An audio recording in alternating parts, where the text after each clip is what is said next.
band together with somebody that's already been through this. Find them on Facebook and bonanzaag.com. As the days get shorter and the temps get a little cooler, now is the time to start thinking about projects for Rick Electric in your home this fall. Hey, it's Chris Hansen. Rick Electric has been proudly providing services in the Fargo-Moorhead area since 1964. Right now's a great time to schedule your winter projects, like having a Generac whole house generator with automatic transfer switch installed, or more outlets for Christmas lights. Rick Electric, 233-6194, or go to rickelectric.com. Men's Hair Company has added stylists to all 5 of their locations throughout the week to better serve all us guys. Plus, they've consolidated down to 1 location open on Saturdays so their employees get to enjoy their personal lives too. I know. Awesome, right? Their 25th and 32nd Avenue location is open on Saturdays, so make your appointment now and take advantage of all the perks at Men's Hair Company. Guys, get that competitive edge you only get when you smell and look your best at Men's Hair Company. And ladies, grab gift cards for the guys in your life at menshairco.com.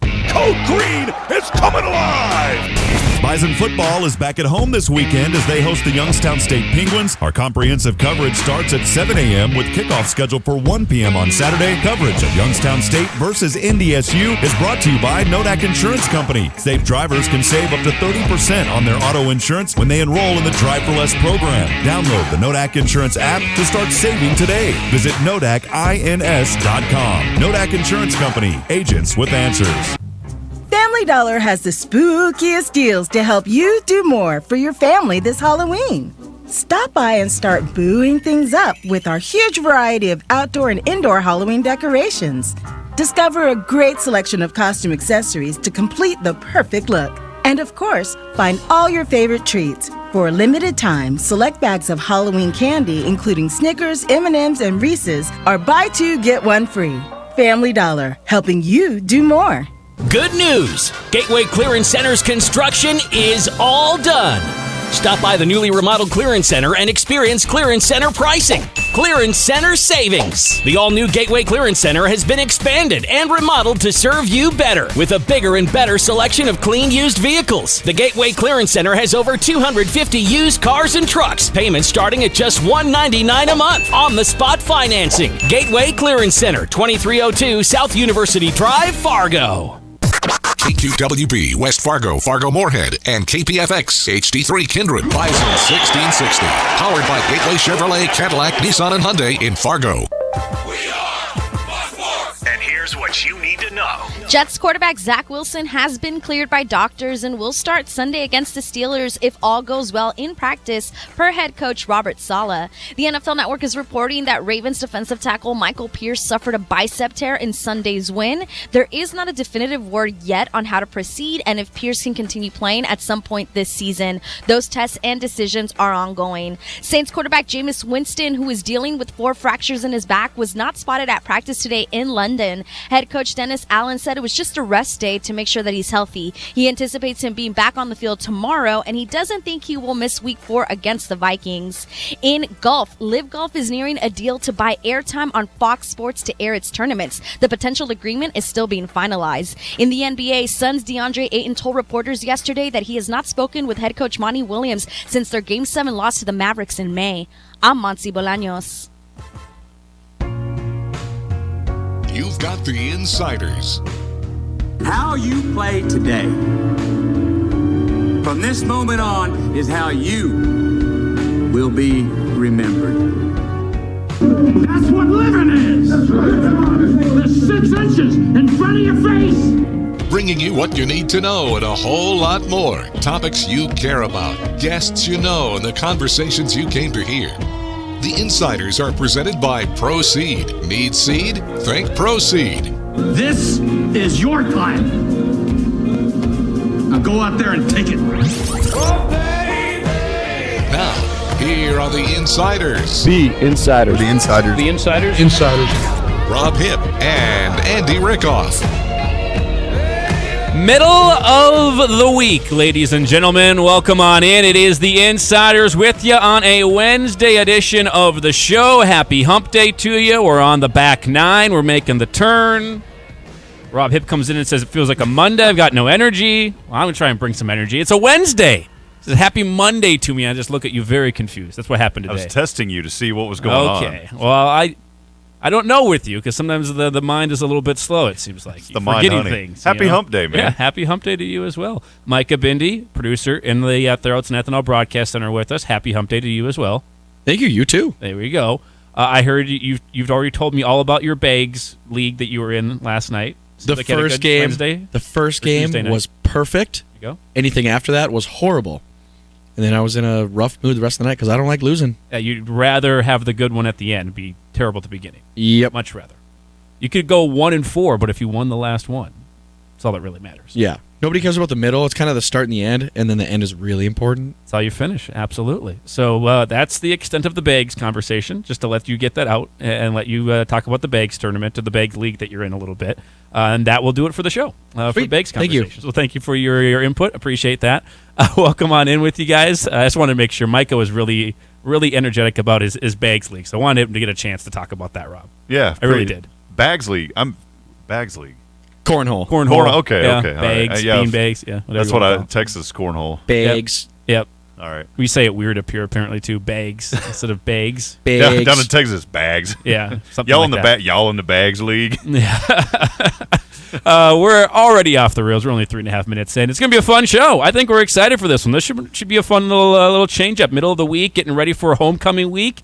Everybody loves homecoming week. You get more people in town. It was a great showing by Bison Nation last night at the BBF for Bison Volleyball, as the volleyball team got a very nice win against South Dakota in 5 sets, taking down the Coyotes. Great start to the homecoming week festivities. They've got another match later on this week. Soccer's got a couple of home games as well, and of course football is home against Youngstown State on Saturday, 1 p.m. inside the Fargo Dome. Our coverage starts Saturday morning at 7 a.m. with the Bison Report Show with Ross Uglum. So, fun show ahead for you. Speaking of Bison Volleyball, since they won last night, since they got another big match later on this week, how about the head coach, Jen Lopez, who will stop by with us at 11:30 today, get the head coach's thoughts on the season so far. Very nice win against what's typically one of the top teams in the Summit League on the volleyball side of things, and South Dakota. So taking down the Coyotes at home, that's a very good win early on here in conference play. Some key pieces and key players that have been not additions this year, but recent additions to the program that have played a pretty big role this year for Bison Volleyball. So if you haven't made it out to the BBF for a volleyball game, I highly encourage it, because when that place is packed, it's a very, very good atmosphere inside the BBF. There's a reason that when the shack was built, they basically asked Jen Lopez, do you guys want to play in the shack? Do you want us to make an area for you here? And she said, no, I want to stay in the BBF. That place is pretty electric, and it's a fun little atmosphere and a fun venue for college volleyball. It was really good last night. I know it was packed in there. So Jen Lopez joins us at 11:30. At noon, we'll talk a little Valley football with Tom Nieman, Midco Sports, get his thoughts on SDSU as he covers them pretty closely, but also his thoughts on the Valley as a whole. A little up and down. I think early on you can make a case that the Valley wasn't very impressive, except for 3 teams at the top. But now a few teams getting some wins, and the Valley starting to flex its muscle just a little bit again, I think is fair to say. So the Valley getting a little bit stronger week in and week out. I still think it's the best conference at the top. I think you can make a case that the Big Sky this year is a better conference top to bottom, and that's an important and a fun conversation we seem to have each and every year. But Tom Nieman will join us at noon. And then my conversation with passing game coordinator, quarterbacks coach, Randy Hedberg from yesterday. We'll play that later on today at about 12:30. Always good to catch up with Coach Hedberg. He's a wealth of knowledge, and I know the passing game is something Bison fans are very interested in, so we talk extensively about the passing game and what the Bison need to do to continue to grow the passing game, where Cam Miller is at, where Cole Payton is at in his progression as well. I think one thing we forget, and Cole Payton's going to be a really good player. Cam Miller's already a pretty good player as well. One thing we forget is if everything had gone to plan, and especially in college football at the FCS level, things are planned out extremely well at the quarterback position and most positions in terms of when's our current guy going to graduate, when do we really have to get that next guy. Every year they want to bring in a quarterback in case things happen like, your quarterback going after his redshirt freshman year because he threw no interceptions and had an amazing year and won the Walter Payton Award. Like that might happen, and then you need to have a backup plan. So that's why you bring somebody in every year. But we forget, this current year would be Trey Lance's senior year. Trey Lance would be a senior right now. and we'd have him at quarterback, and the plan would be next year probably Cole Payton. That's like the typical plan. Oh, Trey's our guy. So when you're recruiting high-level top talent at the quarterback position, they say, well, the dude that was your starter was a redshirt freshman. I'm probably not going to be able to start there for some time, so I might choose this school instead of you because there's an easier path to playing. That's the way some kids view it. Some kids like more of that competition. They say, bring it on. I can beat him out, not a problem. Some kids rather say, I'd want somewhere where the starter isn't a redshirt freshman like Trey was in that 2019 season. And so you get a guy like Cole Payton a couple of years later down the road, and okay, well, by the time Trey graduates, Cole will be a junior or redshirt junior, and then he's got 2 years of starting. Like, that's the typical path. So when everyone's saying Cole Payton now, it's like, well, it's not. I know Trey Lance did it, but typically you don't start as a redshirt freshman or even a redshirt sophomore at NDSU or any of the major universities across the FCS. It happens at the FBS level because they're bringing in the top guy, and all of a sudden that person's a true freshman or a redshirt freshman starting. It happens at the FBS or the Power 5 level sometimes, but not typically at the FCS level. And so Cole Payton continuing to progress, continuing to get better, touched on that stuff with Randy Hedberg a little bit. So that's the layout of the show, and I'm excited to that conversation with Randy is one I think people want to hear about. Hey, you work hard to recruit these guys, and then it's like, oh, he's leaving us. He's going on. But you got to support him anyways. But I'm just thinking there from a coaching perspective, like, man, I'm happy for this guy, but I'm like, oh, man, I wanted this guy to be here a few more years. Imagine if we had Trey Lance on this team right now, like as a senior with more experience. And that's what we all thought was going to happen, that we were going to have him for 3 more years or at least a couple more years. He didn't think after the redshirt freshman year he'd be going to the NFL and be the 3rd overall pick and doing what he did. But it happened. You have to make an adjustment. That's a great thing, I think, for the program in terms of recruiting, but that's what happened. And Cole Payton will be the future. Cam Miller's clearly the now, but we've seen Cole Payton on the field quite a bit over the non-conference. Didn't see him really at all against South Dakota, I don't believe.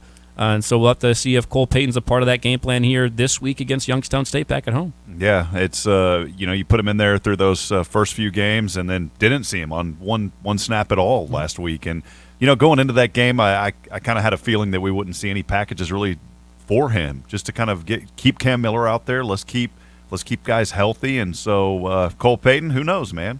We'll see in your interview. We'll have to see what happens this week when we get the Bison on the field against the Penguins of Youngstown State. I want you to be a part of the show as well, 701-476-1660. That's the number to call and or text. Our Epic Companies hotline open for you today. Again, 701-476-1660. You can also email the program, studio@bison1660.com. The Rick Electric email inbox also open for you today. So send us your thoughts on the Bison and Youngstown State, where we stand there, or anything else in the sports world you want to talk about. One thing I kind of wanted to talk about early on in the show was, do we have a problem with Major League Baseball pitchers and how they're handling Aaron Judge? Anybody? Micah? Rob? Anybody? He's been walked like 1,000 times in a week. Not currently.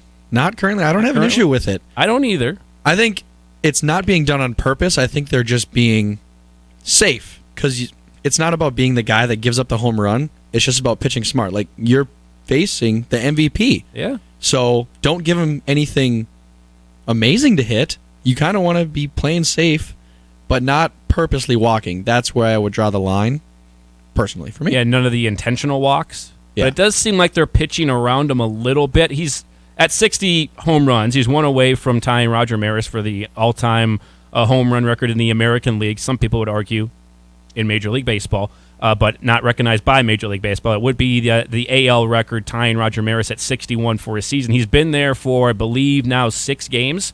Hasn't hit a home run in 6 games. Has not had many long streaks without home runs. But last night against Toronto, walked 4 times. The rest of the Yankees walked a total of 0. So I will say, I think they're not intentionally walking him. I think they're being cautious. I don't know if anybody's saying I don't want to be the guy that gives up the home run. But the other thing you got to remember is Toronto's in a bit of a playoff chase. They're fighting for not a wild card spot, but like what wild card spot they're going to get. There's some playoff positioning happening. They need to win these games. So, Aaron Judge comes up, I'm not going to let him beat me.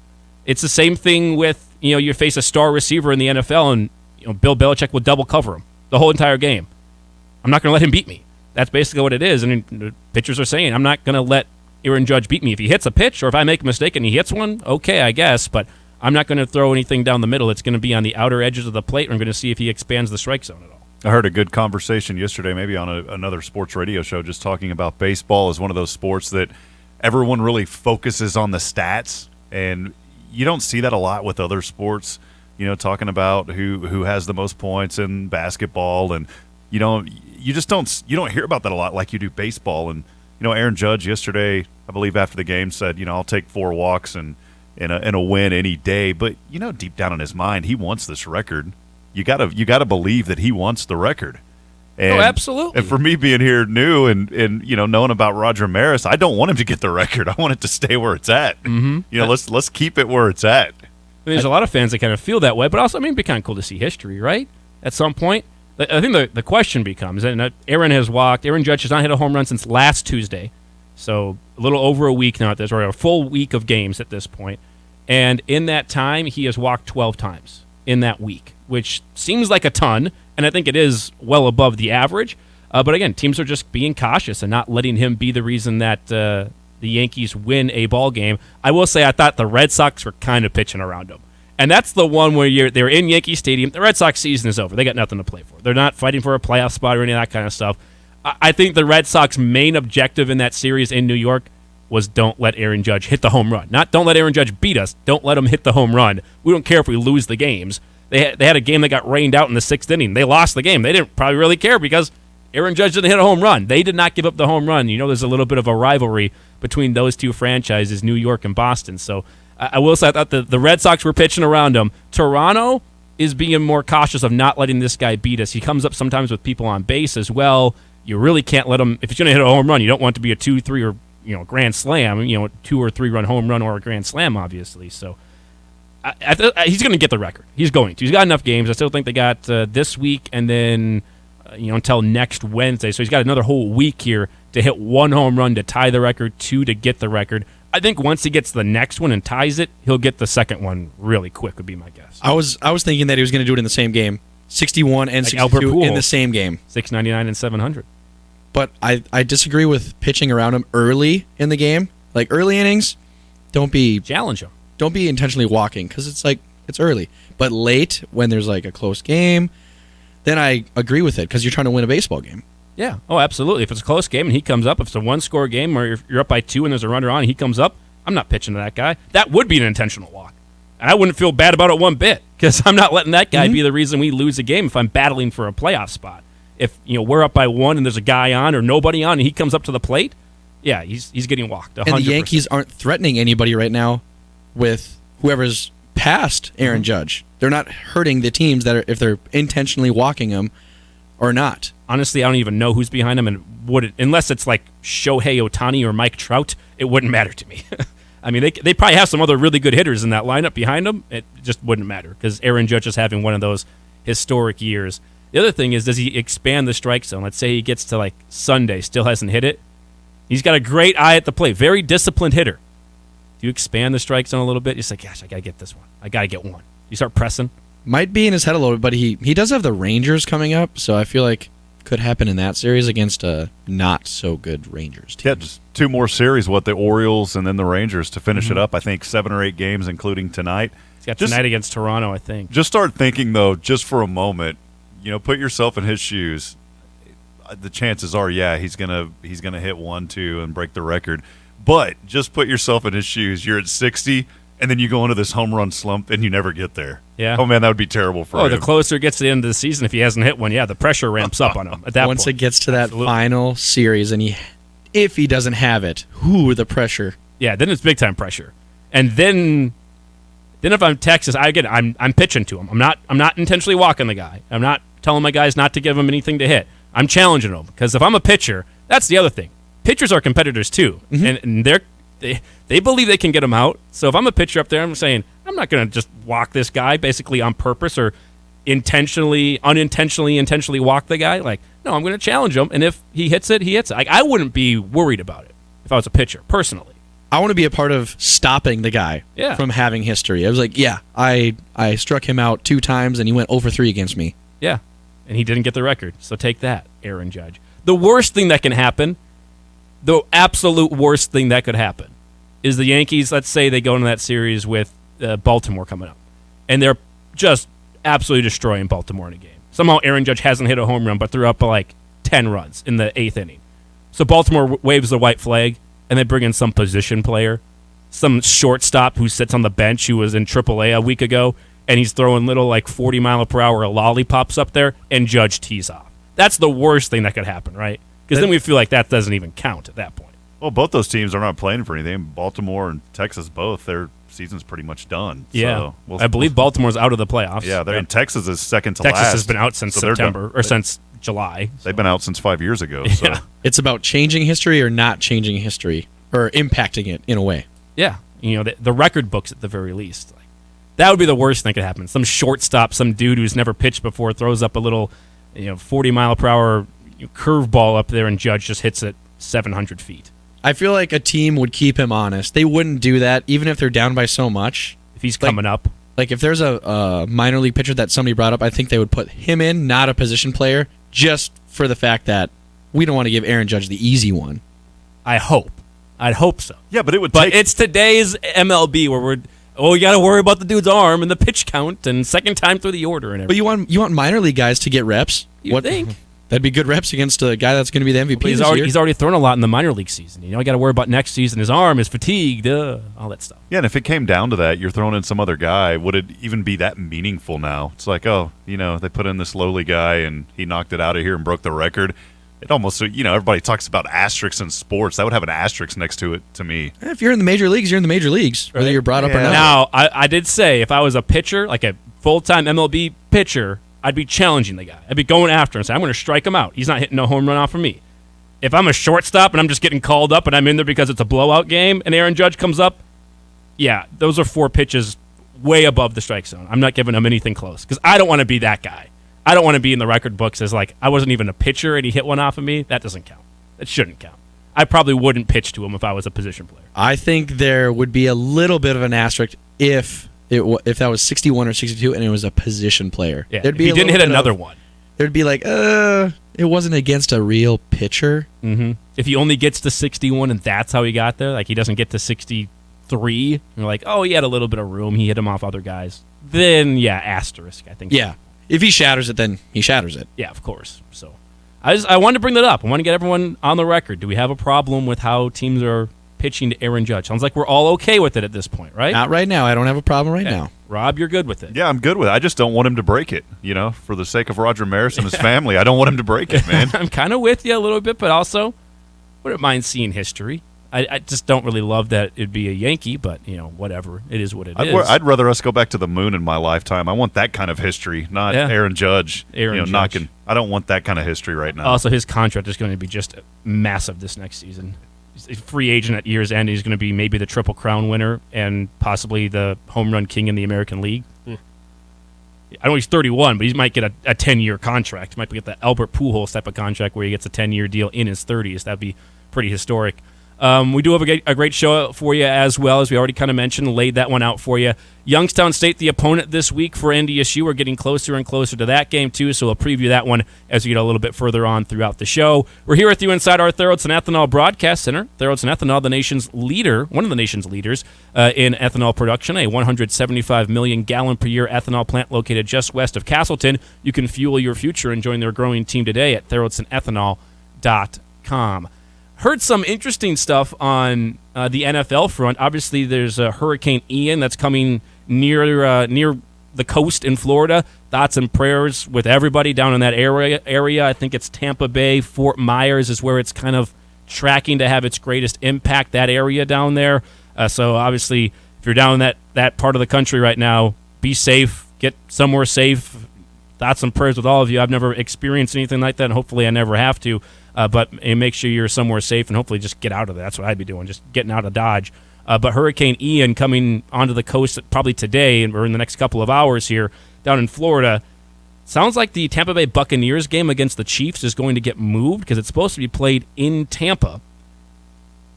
Probably not going to be able to be played in Tampa on Sunday. Now, you got a couple of days. The NFL has said they're going to wait to the last moment, but they really have to make a decision tomorrow or Friday at the absolute latest of where this game is getting played because the Chiefs are going to get on their team plane and get to wherever the game is going. It's supposed to be in Tampa, and if it has to get moved, then Tampa has to make plans to get themselves to wherever the game is going to be too.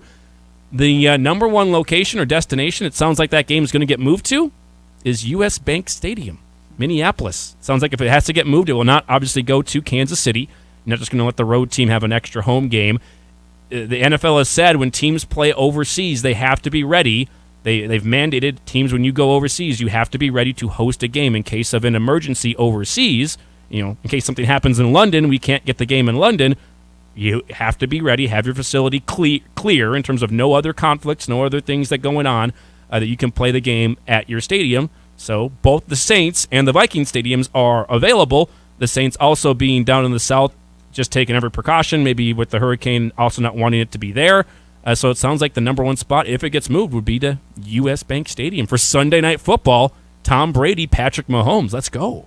Yeah, you brought that up, Andy, with the hurricane, and I've been tracking that too, and definitely prayers going on. That it's already starting. That eye wall starting to come on shore. I was just reading a little bit ago, actually about 100 miles south of Tampa, and you think about this, man. We've only seen two Category 5 hurricanes make landfall. For me, growing up in Texas, I mean, I know up here in North Dakota, you don't see that kind of weather as far as tropical storm in Texas. We saw it frequently. I mean, we've had unfortunate opportunities to where those systems actually came into where I lived as tropical storms still. So it's dangerous. 155 miles an hour near Category 5. I think it's just a couple of miles per hour short of a Category 5. Yep, and there's only been 2 of those in the last 30 years. So definitely prayers, and I'm glad you brought that up because how is it going to affect sports? I mean, you've got baseball series that are going on too with Atlanta and the Mets, and talking about how are they going to move that around. So it's a pretty serious situation. I texted Jeff Colhane last night to check on him, and sounds like their game is supposed to be just fine in Tallahassee for Florida State. He said that they were good, and I told Jeff, I said, I hope that hurricane doesn't trot in there, baby.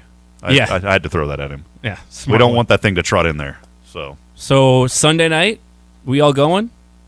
The tickets are probably, I believe, this is the same thing that happened to the Vikings a number of years ago when the Metrodome collapsed and they had to move their game to Detroit.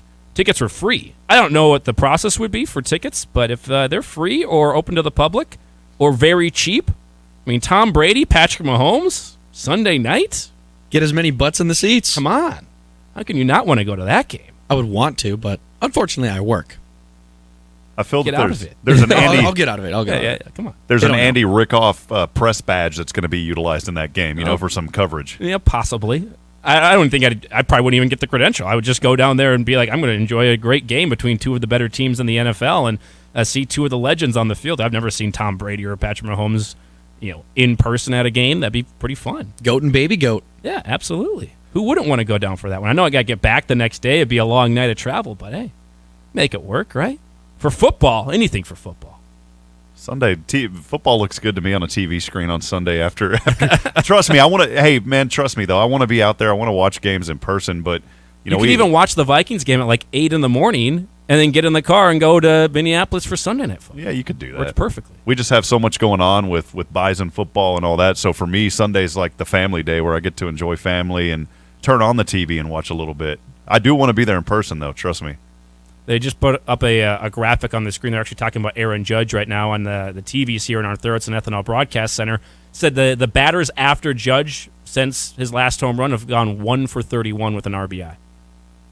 That's not dangerous. And to get some protection behind the dude. Come on now. Get a guy behind him so they can't just be like, oh, we'll walk him. They did win the game yesterday and clinched the American League East, so they were able to accomplish that feat at the very least. But, no problem with how they're pitching them, at least at this point. And then if there's a game, Sunday Night Football, if the tickets are free like that, I would definitely consider going down. Try and get some people to go down with me. But that'd be a fun game to watch. Yeah. Well, you need Tampa's offense to be Mike Evans is back. It was just a 1-game suspension.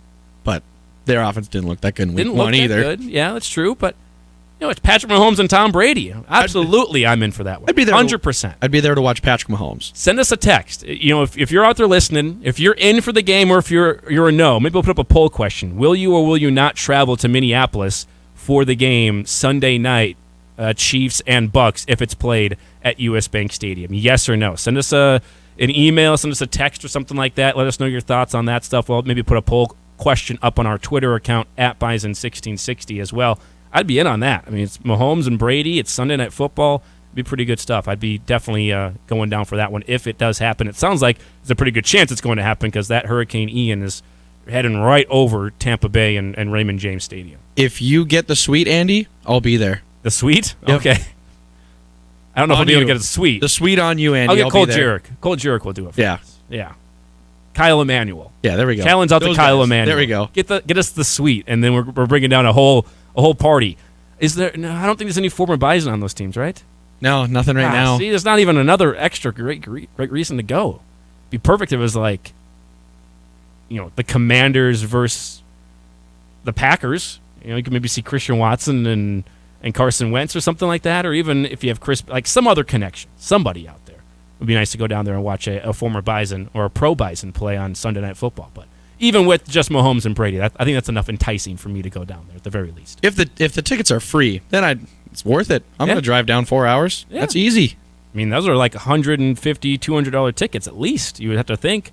I guess I wonder what they're going for in Tampa. We can look up that and see what the ticket prices are, and then judge it off of that. You got 8 hours of driving round trip. The gas, I know gas is a little expensive, but you still come out on the right side of that thing to watch a football game if the tickets are free or completely free or really, really cheap on either side of it. The show, as always, The Insiders, as always, brought to you by Proceed, home of the right choice and right stuff programs online, proceed.net. If you need seed, think Proceed. We'll take a break. We'll come back, talk some Bison volleyball. The head coach, Jen Lopez, joins us when we come back here on The Insiders on Bison 1660. Champions play here. Your home for the Thundering Herd. Bison 1660. We take great pride in really doing all the research and the work behind the scenes to make sure that our products just work. We have our own staff member that helps pick the hybrids and the varieties that work in our area. It's meant for you, not for somebody 200 miles away. We test our seed locally. We produce our seed locally, so we get to see our production fields, where they need to be, and if they work there. Need seed, think Proceed. Proceed.net, great seed at a reasonable price. When you're making decisions about your ag operation finances, you need access to the experts. This is Scott Solandic with Cornerstone Bank.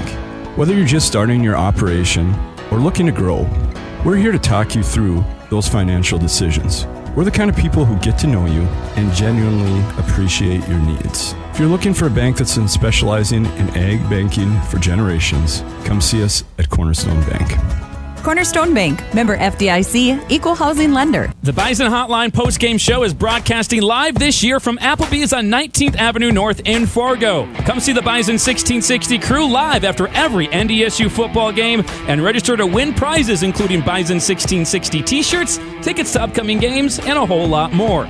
Plus, take advantage of the great food and drink specials at Applebee's. Bison Hotline broadcasting live after every NDSU football game from Applebee's on 19th Avenue North in Fargo, right across from the Fargo Dome. Horns up.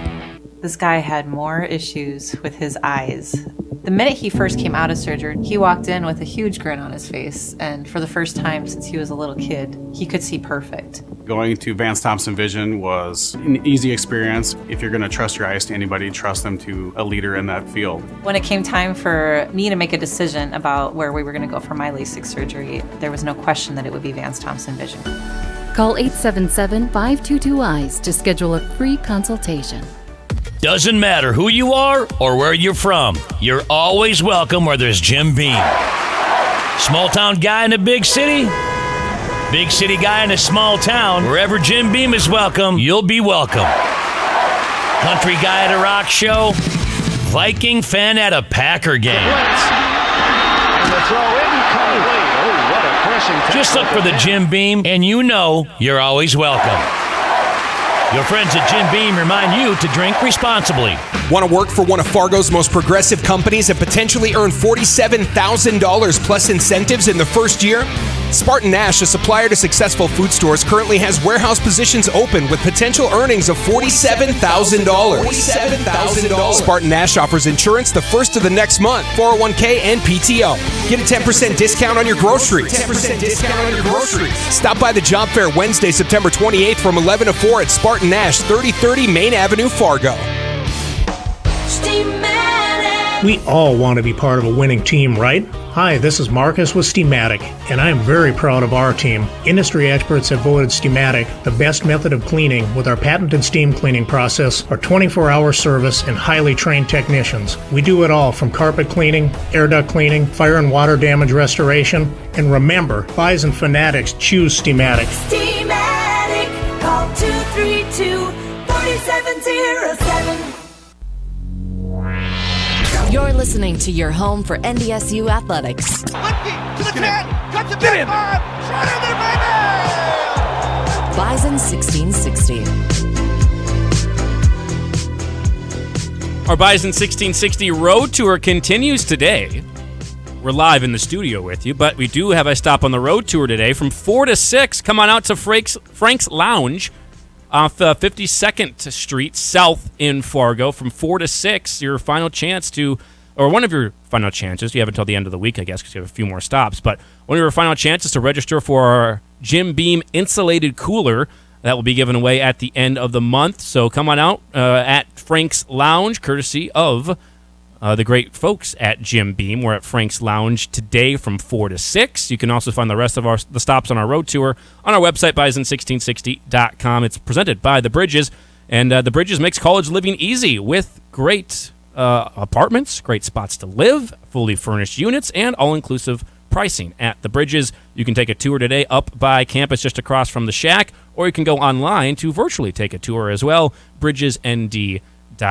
Andy Rickoff, Micah Bindi, Rob Hipp here with us in studio, and the head coach of Bison Volleyball, Jen Lopez, also with us. She is on the Epic Companies hotline. Micah called her in the break and then answered the phone and went, Coach Lopez, sorry about that. And now Jen is with us, and she probably had a good laugh at Micah's expense. I had a laugh at Micah's expense as well, but the coach joins us right now on the hotline. Coach Lopez, great to have you on with us. Appreciate the time, and congratulations on a great win last night.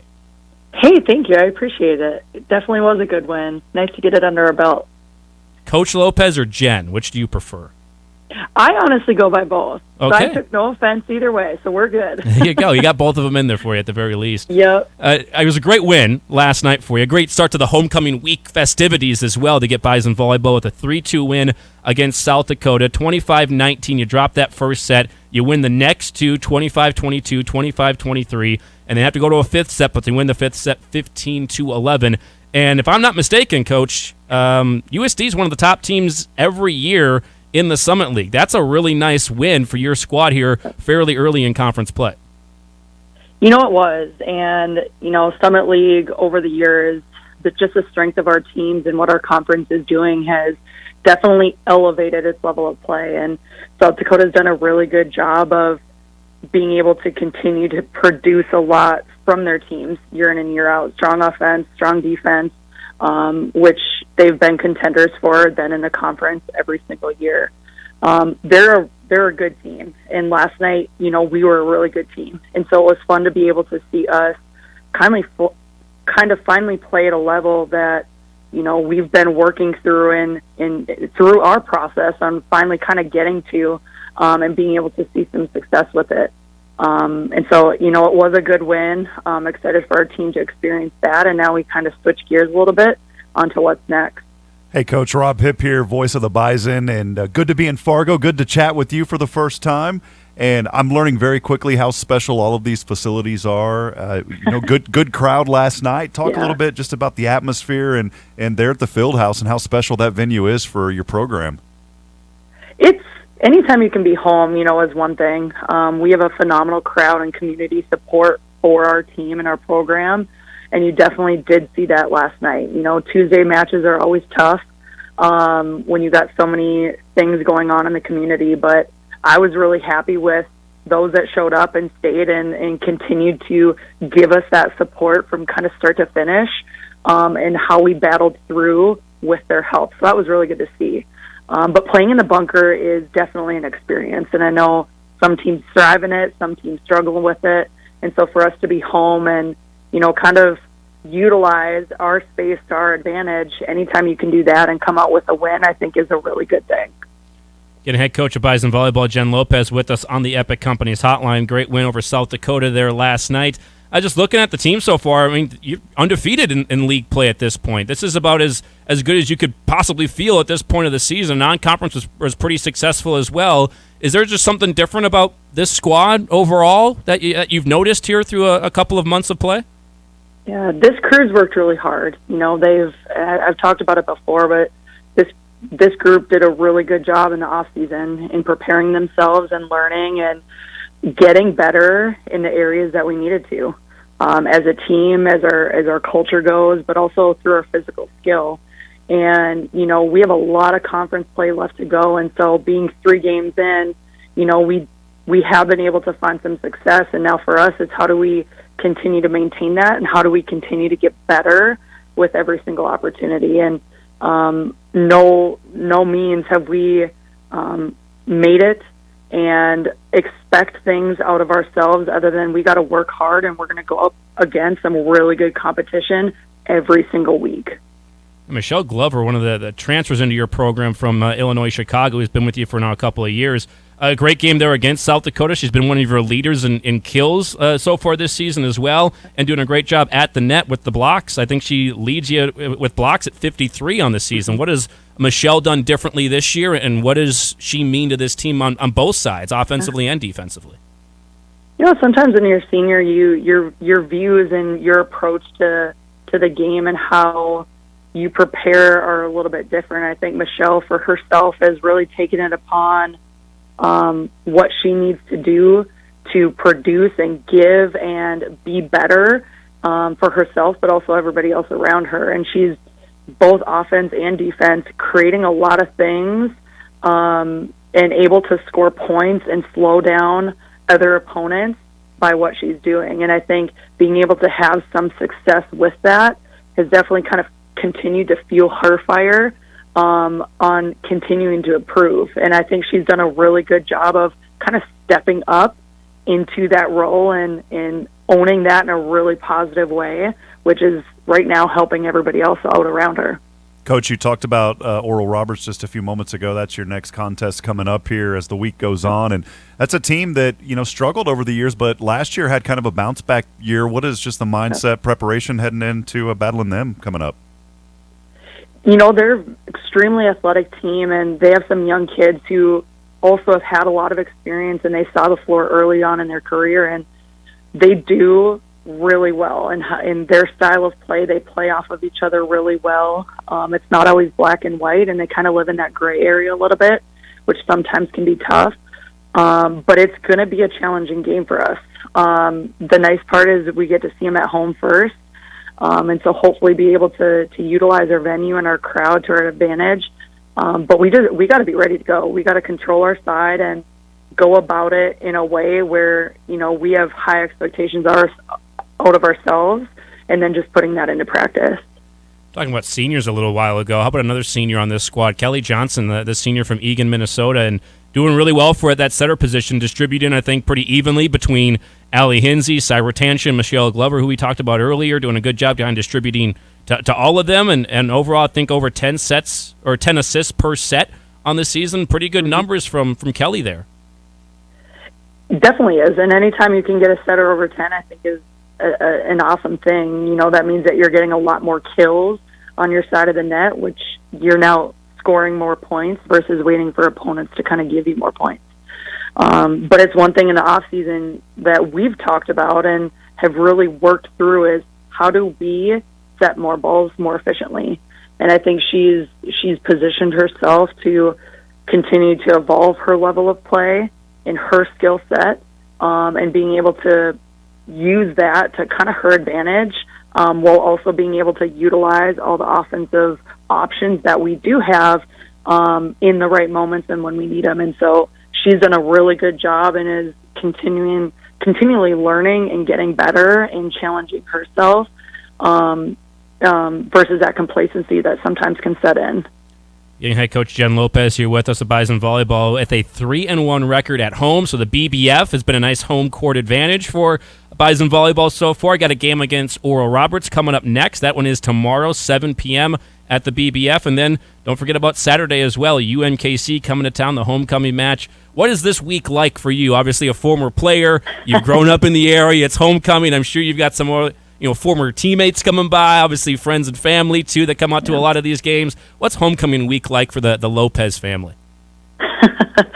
It's special. I think homecoming in general, you rally around, the people that have come before you, the people that are going to come after you, and the people that are currently here. And so, being able to be home during this time, there's a lot more energy on what's going on, whether that's on campus or whether that's through our different sports. And, I definitely felt that, and our team felt that last night in really good ways. And, it's a special place to be. And anytime you can create an excitement that people want to be involved and want to be a part of, it is something that you hope that every athlete gets to experience. And I think this week so far, I hope that something that we had last night, and I do think we had last night, and it's hopefully something that we can see again on Thursday and Saturday. And congratulations on that win last night and a great start to the season here so far, Coach. Appreciate you giving us some time, and looking forward to seeing more of the same against ORU and UMKC. Awesome. Thank you both. There we go. Jen Lopez, Coach Lopez, whatever you want to call her. Nice enough to give us some time on the Epic Companies hotline today. Appreciate her time very much. And that's a good team. Again, if you haven't been out there, if you haven't really been to a volleyball game in a long time, you just haven't been to one this season, or if you got young kids that like volleyball or just want to go see something fun on a Tuesday night, last night, Thursday night coming up tomorrow, I encourage you, go to the BBF because it's a fun atmosphere. It really is, and that's a good team right now that's playing with a lot of confidence. Undefeated, 3-0 in conference so far, 3-1 at home, and then that non-conference season had some really nice wins, had some 3, 4, 5-game winning streaks in there. Didn't really have any prolonged losing streaks as well, where I think the most they lost in a row was 2. Actually, looking back, I don't think they actually did lose 2 games in a row. Yeah, I don't see a 2-game even losing streak in there at any point during that non-conference season. So playing with a lot of confidence, not letting one loss turn into 2. Overall, a really good team right now, and some seniors that are playing in their final years of collegiate volleyball. Yeah, volleyball is always such a fun and exciting sport to watch, and I'm sitting here thinking, as a sports fan, a Bison sports fan, it's kind of an opportunity to get your fix on during the week. You're waiting for football. Why not go out, support these girls? Bridget and I were actually watching television last night and saw a TV interview prior to that game with Coach Lopez. I said, we've got to find a way to get out there because it's a very convenient time on a Tuesday and Thursday night. You're off work, you get off work, you've got time to get out there and support them. So, hey, it's not all just football. Get out during the week, support volleyball, and have a lot of fun and get that Bison sports fix. That's what I'm calling it. Braylon would love it, right? Yep. Should be a big volleyball fan at some point. Absolutely. One day. Get out to the BBF. I know soccer's got a couple of games this weekend as well. So when it's homecoming week, usually all the teams are home. It's homecoming week, and that's the case here this year as well with volleyball and soccer. Head coach Mike Regan might even join us from NDSU Soccer later on in the week. That's a tease. Maybe hopefully trying to line that one up for later on this week as it is homecoming week, and NDSU football welcoming in Youngstown State on Saturday. All of our coverage today on the show brought to you in part by Red River Commodities with Sun Butter, the maker of delicious sunflower butters the whole family can enjoy, free of the top 8 food allergens as well, and grown in the tri-state area, and produced locally at Red River Commodities in Fargo. Sun Butter, simple ingredients, delicious flavor. And the Spirit Shop, if you need to stock up on all your favorites for watching football, the Spirit Shop has you covered with their huge selection of beer, wine, or spirits at the best prices and great weekly specials. The Spirit Shop off 13th behind Shields Home and Hardware, bringing you the insiders today on a Wednesday. We'll take a break. We'll come back, continue to wrap up hour number 1, hour number 2. Tom Nieman and a whole lot more coming up here on the Insiders. Champions play here. You're vice president material. You're vice president material. Bison 1660. Every fan loves an explosive play on the field when someone breaks free and takes it to the house. Take that feeling anywhere with the explosive taste of Bud Light Seltzer, the official hard seltzer of the NDSU Bison. Bud Light Seltzer is always the right call for game day. The bold flavor of the hard soda variety pack and the all-new seasonal apple slices flavors will definitely score points with your team in the tailgate zone or inside the Fargo Dome. Bud Light Seltzer, the official hard seltzer of the NDSU Bison. Please drink responsibly, never drink and drive. If you're looking for a towing company that has graduated to the next level, you're looking for All Pro Towing. All Pro Towing specializes in heavy-duty and light-duty recovery. All Pro Towing is there for lockouts and jump starts and tire changes. Plus, they're available 24/7 for all emergencies. So when you're looking for a real pro, you need All Pro Towing. Save their number for when you need a tow. 701-541-3900. When it comes to your electrical needs, you only need one call, and that's to JDP Electric. Whether it's a small residential project or a larger commercial job, JDP's team of professionals will work with you closely to make the process easy. Their dedicated team of professionals can assist with any size project or idea you may have, and even provide a few ideas they see that fit your budget as well. Call 232-1991 today to experience the JDP difference, or online at jdpelectric.net. I think what makes Proceed win is we're different than the other companies in many ways with our programming, our simplicity, our non-corporate attitudes, and our personal relationship building. What Proceed is, we bring back the old-fashioned seed buying experience. We're true seedsmen. We care about everything from the sale to the planting to following up afterwards. That's what we're all about, is just trying to bring that experience back to a personal level. Need seed? Think Proceed. Proceed.net. Great seed at a reasonable price. Here's your Red River Valley weather update on Bison 1660.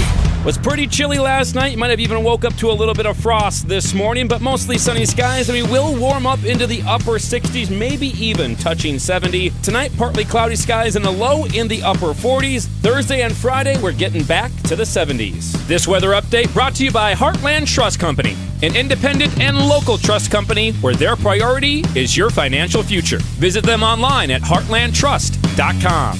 With the rising threat of cybersecurity attacks, you need to ensure your business is fully protected. Data loss, ransomware attacks, and other breaches can disrupt your business and damage your reputation. Consolidated Communications Cloud Secure Service safeguards your business from these attacks by securing your network, data, and applications. We proactively monitor your security to prevent intrusions before they compromise your IT systems while protecting your staff in the office or when working remotely. Visit consolidatedcommunications.com/cloudsecure to protect your business.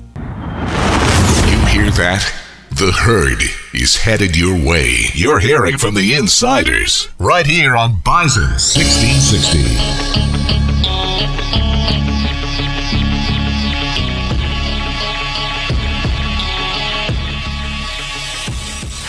Welcome back in. It's the Insiders for you on a Wednesday edition of the show, middle of the week, making the turn to the back nine. Gotta love it, getting closer and closer every day to Bison football.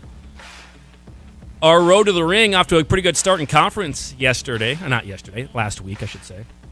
Yesterday was a good start for Bison volleyball for the week, for the homecoming week. But last week, a good start to the road to the ring in conference for NDSU football, trying to capture that 10th FCS national title. Our road to the ring brought to you by Schmitz Gems and Fine Jewelry. Schmitz Gems and Fine Jewelry has a long history and reputation for quality, workmanship, and rock-solid pricing. Whether diamond engagement rings, custom jewelry, or repairs, let Brenda and the team at Schmitz Gems and Fine Jewelry create a legacy for your family. In order to get that road to the ring and capture another title, you're going to have to go through some pretty good teams. At the start of the year, I think we all said NDSU, SDSU, Montana, Montana State. I did throw in Missouri State as a team I thought could get to Frisco and compete for a national title. Where do we stand now, Rob? How many teams do you realistically think in the FCS can compete for a national title, get to Frisco, and win the game no matter who it is they're facing? If they face NDSU, face somebody else, whoever it is, who do you think are the teams? How deep would you go? I still think that even in a loss, I still think UIW could have a possible shot this year. That's what I love about the FCS. You can lose a game or two, and all you got to do is you know how the process works, and that's what I love about the FCS. So I still have UIW on my radar. I really like how you've been thinking about Delaware. I think that's a team that could absolutely be there. The Montana teams, Big Sky, as we talked about earlier, looking pretty strong as well. So it's kind of your same mix every year. Things haven't really shifted around a lot. The big shift, of course, is JMU going to the FBS, so won't see those guys in the mix. Won't see Sam Houston in the mix this year. So, I've got some of those teams up top. I think that Missouri State is looking good, looking great. So the Valley, our conference, is looking very strong as well. There's still three teams that haven't got started yet. We'll see Youngstown State. I don't expect them to do much, not putting them down. And then Indiana State and Illinois State, none of those teams have got underway in our conference yet. But, yeah, I like what I'm seeing from UIW. I like what I'm seeing from Delaware.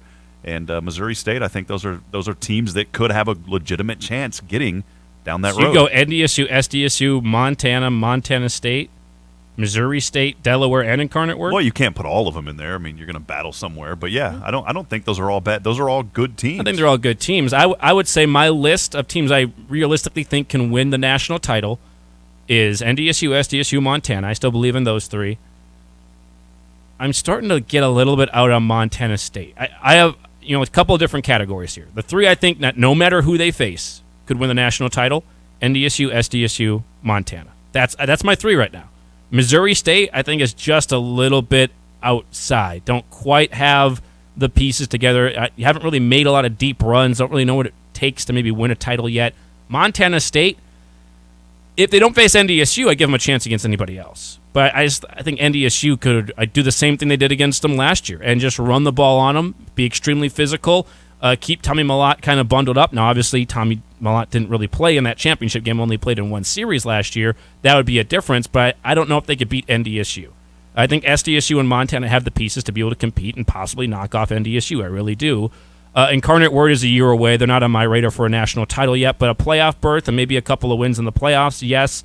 And then Delaware is kind of in that same grouping for me with Missouri State and Montana State right now of if it's not NDSU, I'd give Delaware a chance versus SDSU because I think their offense is still working through a couple of things. It looked really good last week. Let's see it happen 2 weeks in a row. And then if it's Montana and Delaware, I'd give Delaware a shot. And that one, I think Montana is the better team, could out-physical them and just make it a slugfest in the trenches. But I like what I've seen from Delaware, and they've got a quarterback. When you got a good quarterback and a younger offensive kind of minded head coach as well there that believes in that program, it's his alma mater, I think they could compete against anybody probably other than NDSU. But in terms of teams I think could take down anybody, including the Bison in Frisco, I'd put it at NDSU, SDSU, and Montana. That's where I'm at. Those three teams. Micah? I'm only with you on the three teams. Okay. And the reason that I'm out on Incarnate Word being a contender, I don't think they'll get to Frisco, but I think they're going to have definitely they could have a good run in the playoffs. I wanted to clarify that. Yep. I don't think we're going to see them in Frisco, obviously, but I think they could have a few rounds in the playoffs. Yep. And the only reason that I'm out on Incarnate Word is because in the playoffs, those possessions get slower, less possessions, and it's those teams that can grind out a victory and find a way to win. And they've played good defense, but you better be playing really good defense in the playoffs. I don't know if they quite got the horses on defense. Now, if you get in a shootout with them, they can absolutely beat you. But if you get a team like an NDSU that slows the game down and wears you down, time of possession, doesn't give that offense the time it needs to score 40 or 50 points in a game, that's where I think they could fall into a little bit of trouble. But still a really good team, and still got someone that might win the Walter Payton on their team in Lindsey Scott Jr., absolutely. So I would say three teams for me right now in terms of actually looking at that playoff picture. It's shrunk for me from 5 to 3. I'm a little bit out on Missouri State and a little bit out on Montana State. They got to prove it to me a bit more because I haven't seen offensively much of a change from last year for Montana State. Like the passing game hasn't taken a massive step. They're actually kind of doing a little bit of a quarterback rotation there. And Missouri State, you had a chance to really prove it to me against SDSU, and you had 36 yards at half. And when you have a performance like that, just on a consistency basis, are they going to be able to consistently knock off teams at the top? I don't think they will be. But against anybody other than NDSU, I'd probably at least give them a chance. But I say that, and they just lost to SDSU by multiple scores at home. So in Frisco, I don't know if they'd have as good of a chance either against SDSU, maybe even against Montana. So right now, I'm at 3 teams for a chance to win a national title. Also, our poll question up on Bison 1660. Micah did a good job with this one. Would you go to the Twin Cities for Bucks versus Chiefs on Sunday Night Football if tickets are free? If the game gets moved from Tampa Bay to Minneapolis at US Bank Stadium, are you going to the game if tickets don't cost you anything? Right now, 80% of the vote is yes. Absolutely. I think it'd be 100% if Andy got a suite. That's how we should have phrased it. If Andy gets everybody a suite, then will you go for free? Yep. Maybe the number goes down, actually. Well, maybe if you don't want to hang out with me. Who knows? It could be one way or the other. Apparently, 100 and nothing will be the voting. We just don't know if it's yes or no at that point. Really is what it is. I think you got to be excited. Go to any Sunday Night Football game. It's just a different vibe on a Sunday Night Football game rather than a noon game. Yeah, again, think about the fantasy implications for your team. I mean, this is Patrick Mahomes. This is Clyde Edwards-Helaire, Tom Brady, Mike Evans. This is a lot of fantasy impact in this game too. You can watch it in person. Why not? Or for the parlay, the sports bet. Yeah, for your parlay every single week as well. Rob's still out. He's not going to go to the Twin Cities. Yeah, not going. I'm going to. It's too late. You're a busy too man. Late, baby, family, all that kind of fun family. stuff. Yeah. Hey, but going back, we were chatting there with FCS. I mean, do you think that Deion Sanders' impact over at Jackson State's made a pretty big, tremendous impact over the past couple of years now, and that may be another team that's kind of flying under the radar now. And so, I don't know what to think of him yet. Where it's one of those, but he has. He brought in, hosted 200 recruits when he came in. The guy's doing a crazy job, and with that kind of profile that he has, is this a program that could be kind of flying under the radar? And will they get in? Currently ranked number 9. They moved up 2 more spots in the Stats Perform poll that came out 4-0. I think Deion has a huge impact with that school and what they're doing. Yeah, get back to me when you face somebody, because 4-0, but Florida A&M, Tennessee State, Grant, it's still good, and it's a Celebration Bowl, and they're a good team, and Deion's brought a lot of attention to the HBCUs, which is a good thing. It's good for the FCS as well. And he's brought in some talent. I just remember everyone was talking Jackson State, hyping them up a ton last year, and then they lost in the Celebration Bowl. So, competing against the top of the FCS, any of the teams we've mentioned in this segment, I don't think it would go well for him, personally. Yeah, and that's why I don't think we're going to see a Jackson State, NDSU non-conference matchup anytime soon. I think they would just get manhandled, especially right now. Yeah. They Mississippi Valley State, they won 49-7. They're 4-0, but just haven't really faced anybody yet. Doesn't mean it's not a cool story or that it's not good that he's bringing attention to the HBCUs or the FCS. It's just I don't believe that they would compete at the top end of the FCS yet at this point. They were in the Andy Rickoff top 15 last week. They were, I believe, 14 or 15 in my poll, but I don't think they would be competing in the top 5 of any of those teams. Even Deion Sanders himself has said we don't have the horses up front. Granted, somebody asked him if they could compete with Power 5 teams, not just the top of the FCS, but he's like, we don't have the horses up front right now. Give me a few more years. Also, watch out for that Georgia Tech opening. Georgia Tech just fired their head coach and athletic director, head coach of football and athletic director. Whoever the new AD is, you want to make a splashy hire in that area in the South, a name that would bring attention to your program, Deion Sanders' name will come up. It absolutely will. It already has come up for that program for Georgia Tech, and that he wanted Florida State. He wanted a Power 5 job. That would maybe be a chance for him to get there and a stepping stone job for him to, Florida or a Miami or a program like that somewhere down the road if one of those openings were to come up. So keep an eye on Georgia Tech, because I know he's done a lot of good. He's brought attention to the HBCUs and Jackson State, and he says he wants to be there, but I still haven't. I'm not quite buying he's going to be there long term if another opening comes up. When people are asking, do you think like a Jackson State, can you compete with an FCS Power or FBS Power 5 team? I think the first question should be, can you compete with NDSU first? Then you start looking ahead to an FBS team. That's a ludicrous question. I wouldn't, as someone in the FCS, I wouldn't ask, can you compete with a Power 5 FBS? The first question, can you compete with NDSU? If that answer is like, yeah, we can hang with them, then maybe start talking Power 5 FBS. At that point. By the way, Kyle Emanuel has chimed in. Thanks for listening, Kyle. Says, no Sac State in terms of an FCS national championship game? They can't compete? Yes, they can. Win in the playoffs and get back to me. That'd be my response to Kyle, because I've seen this from Sac State before, and I've been critical on them. I will also say they've surprised me a little bit this year. Winning at UNI when UNI's back was against the wall, and then doing what they were able to do against Colorado State as well, but they have never translated that into postseason success. I want to see them win in the postseason before I say, oh yeah, they can make a run all the way to Frisco and win a national championship game.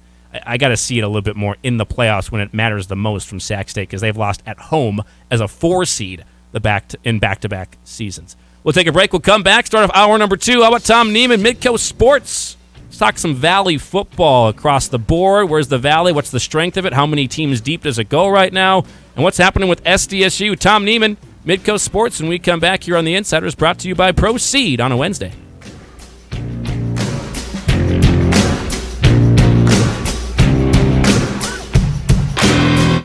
Suites wants you to feel at home. This upscale extended stay brand understands that being away from home can be challenging. So Homewood Suites in North Fargo has designed their amenities to make life easier for you. At Homewood, you can relax in a variety of suites with full kitchens, complimentary hot breakfast, outdoor grills, and recreational areas that make stays more familiar. When you need to be away, but you still want to feel like home, choose Homewood Suites by Hilton. Find out more and book a stay at homewoodsuites.com. Hey, golfers, how does 18 holes of championship-level courses on a front 9 budget sound? Like a hole-in-one, right? Right now, Monday through Friday, pay for 9 holes and play 18 at the Meadows and Village Green golf courses. Both courses are perfect for golfers of all abilities. Whether you choose the Meadows, fashioned after traditional Scottish links courses, or you go for the great course conditions and layout of Village Green, call 218-299-PUTT for more info and to book tee times for either course. Or go to moreheadgolf.com. Carts not included, not valid on holidays. Hey folks, don't let bad credit hold you back from buying a car. Corwin Public Wholesale can help you get financed today. Visit corwinwholesale.com or stop by their location on 38th Street South in Fargo. Corwin Public Wholesale has helped thousands of people who have bad credit, no credit, bankruptcy, repo, divorce, or late payments. And with their financing power, Corwin Public Wholesale can get you into any vehicle today. They accept all credit applications. Apply today, drive today at Corwin Public Wholesale. Since Nodak Insurance Company started, we've gone from paying by mail to paying online. Your proof of insurance in the glove box has changed to a quick tap to our online app. And as new technologies make farming more efficient, our coverage ensures you're always protected. The way we live and work has changed, but our values, service, and commitment have remained the same. Nodak is constantly evolving to meet your insurance needs and deliver answers where and when you need them most. Nodak Insurance Company. Agents with answers. Got an appetite for football? NFL Sundays are back, and you can catch games all day at Twin Peaks. Grab a 29-degree draft and check out our scratch menu if you're hungry, too. And don't forget to raise your glass to the start of Oktoberfest. Keep it raised for Twin Peaks' authentic Stein hoisting competition. Join in on Fridays in September at 6 p.m. for the chance to win weekly prizes and Sam Adams swag. Twin Peaks, eats, drinks, scenic views. Cardinal IG would like to shine the spotlight on their employees celebrating September anniversaries. Abdawali Muhammad, Awis Noor, and Abdawahi Yusuf are all celebrating 20 years. John Hintamana, Dilgash Abdullah, Destalim Desta, Masamina Gilo, and Fatmana Kargbo are all celebrating their first year. From the entire team, thank you. Cardinal IG offers competitive pay, outstanding benefits, and an extensive training program. To view open positions or to apply, visit CardinalFargo.com. KQWB West Fargo, KPFX HD3 Kindred, and K224FD Fargo. Bison 1660, powered by Gateway Chevrolet, Cadillac, Nissan, and Hyundai in Fargo. And here's what you need to know. Jets quarterback Zach Wilson has been cleared by doctors and will start Sunday against the Steelers if all goes well in practice, per head coach Robert Saleh. The NFL Network is reporting that Ravens defensive tackle Michael Pierce suffered a bicep tear in Sunday's win. There is not a definitive word yet on how to proceed and if Pierce can continue playing at some point this season. Those tests and decisions are ongoing. Saints quarterback Jameis Winston, who is dealing with 4 fractures in his back, was not spotted at practice today in London. Head coach Dennis Allen said it was just a rest day to make sure that he's healthy. He anticipates him being back on the field tomorrow, and he doesn't think he will miss week 4 against the Vikings. In golf, Live Golf is nearing a deal to buy airtime on Fox Sports to air its tournaments. The potential agreement is still being finalized. In the NBA, Suns' DeAndre Ayton told reporters yesterday that he has not spoken with head coach Monty Williams since their Game 7 loss to the Mavericks in May. I'm Monty Bolaños. You've got the insiders. How you play today, from this moment on, is how you will be remembered. That's what living is. That's right. The 6 inches in front of your face. Bringing you what you need to know and a whole lot more. Topics you care about, guests you know, and the conversations you came to hear. The Insiders are presented by Proceed. Need seed? Think Proceed. This is your time. Now go out there and take it. Now, here are the Insiders. The Insiders. The Insiders. The Insiders. Insiders. Rob Hipp and Andy Rickoff. Hour number 2 on a Wednesday. We're rolling right along for you. As the nice man said, Andy Rickoff here with you, the voice of the Bison, Rob Hipp as well. Here with you inside the Theraldson Ethanol Broadcast Center. You can watch us, you probably are watching us, on our Facebook stream on the Horsch Cam, Horsch Forming with Passion, online at horsch.com, HORSCH.com. You can watch us on our Facebook page, which is Bison 1660. watch us there for each and every one of our shows when we're here in studio. And when we're not in studio, it's just transfixed on Micah Bindy's face back there. I just shaved for it, too. Trimmed up the beard a little bit, make sure get rid of the scragglies. You don't have anything that connects the beard and the mustache? No, I can't do that right now. Can't grow that? Okay. Not right now. Give me a couple of years. Okay. Give you a couple of years to... Is that like signs of becoming a man? You can grow like in between the mustache and the beard at that point? I have the genes for it. Okay. My father has a great beard, so I'm waiting for it right now. Facial hair genetics, something I didn't think we would talk about on the show today, but we are, and that is what we're doing right now. But instead of that, let's jump over to the Epic Companies hotline and bring on the man's man. That'd be Tom Nieman, Midco Sports. Nice enough to give us some time to talk Valley football and SDSU as well. Tom, have you ever grown a beard? I've never seen you with facial hair. It's awful. No, okay. It's terrible. I can't. No. I tried in November, but it lasts about 5 days, and I hate it, and it goes away. Can't do it. Tom, it's reverse for me. If I shave, I look like a butterball turkey. So just FYI, that's why I let it grow out. I've seen your growth. It looks good. Yeah. Thank you, man. Solid. Tom, also has been solid has been SDSU's offense that last game. We were looking forward to seeing this offense kind of click under a new offensive coordinator. It took a little while, but it seems like that last week against Missouri State, they put up a lot of yards, put up some points as well. Seems like that offense for the Jacks kind of got rolling.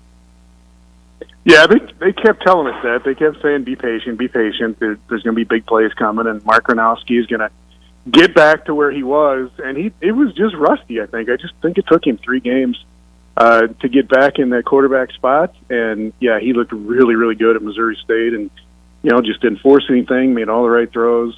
He's got some really good guys to throw it to, obviously. But, yeah, Gronowski looks like he's back in form. And the offense, the running game isn't what they want it to be yet. But as far as Gronowski goes, he looks like he's got the swagger back, so that's a good sign. And, Western Illinois comes in here on Saturday, and Jack's just got to take care of business against those guys. Yeah, absolutely. That's a must-win game at home against the Leathernecks. Don't have a win yet this season. How have they gone about replacing the production of Tucker Kraft? That's obviously a massive loss when you're already kind of dealing with some new things on offense, and then you lose kind of your go-to dude at tight end in Kraft. That's obviously going to change some things. Looks like Zach Hines is kind of picked up there, especially in that last game. But how have they gone about trying to replace that, and what's the outlook in terms of Kraft's health going forward? Yeah, Zach Hines kind of talked about that after the game because, he's a very humble guy. He didn't want to take a whole lot of credit. And he gives a lot of credit to Mike Morgan, who's would have been the third tight end, who's now the second tight end along with Hines. And they never throw it to Morgan, but he's a great blocker.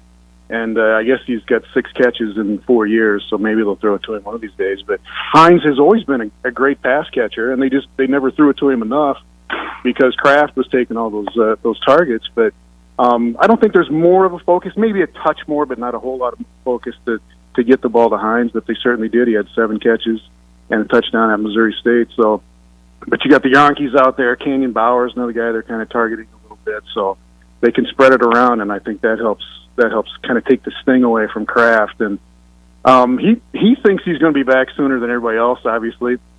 The player always thinks they're going to be back 2 weeks ahead of the coaches and the trainers and everybody else. But Kraft says he's coming back in a few weeks, whatever that means. So who knows when he's coming back. But he's been in practice. He's got the boot on. He's got the scooter rolling around. So he'll be back at some point, but we don't know yet.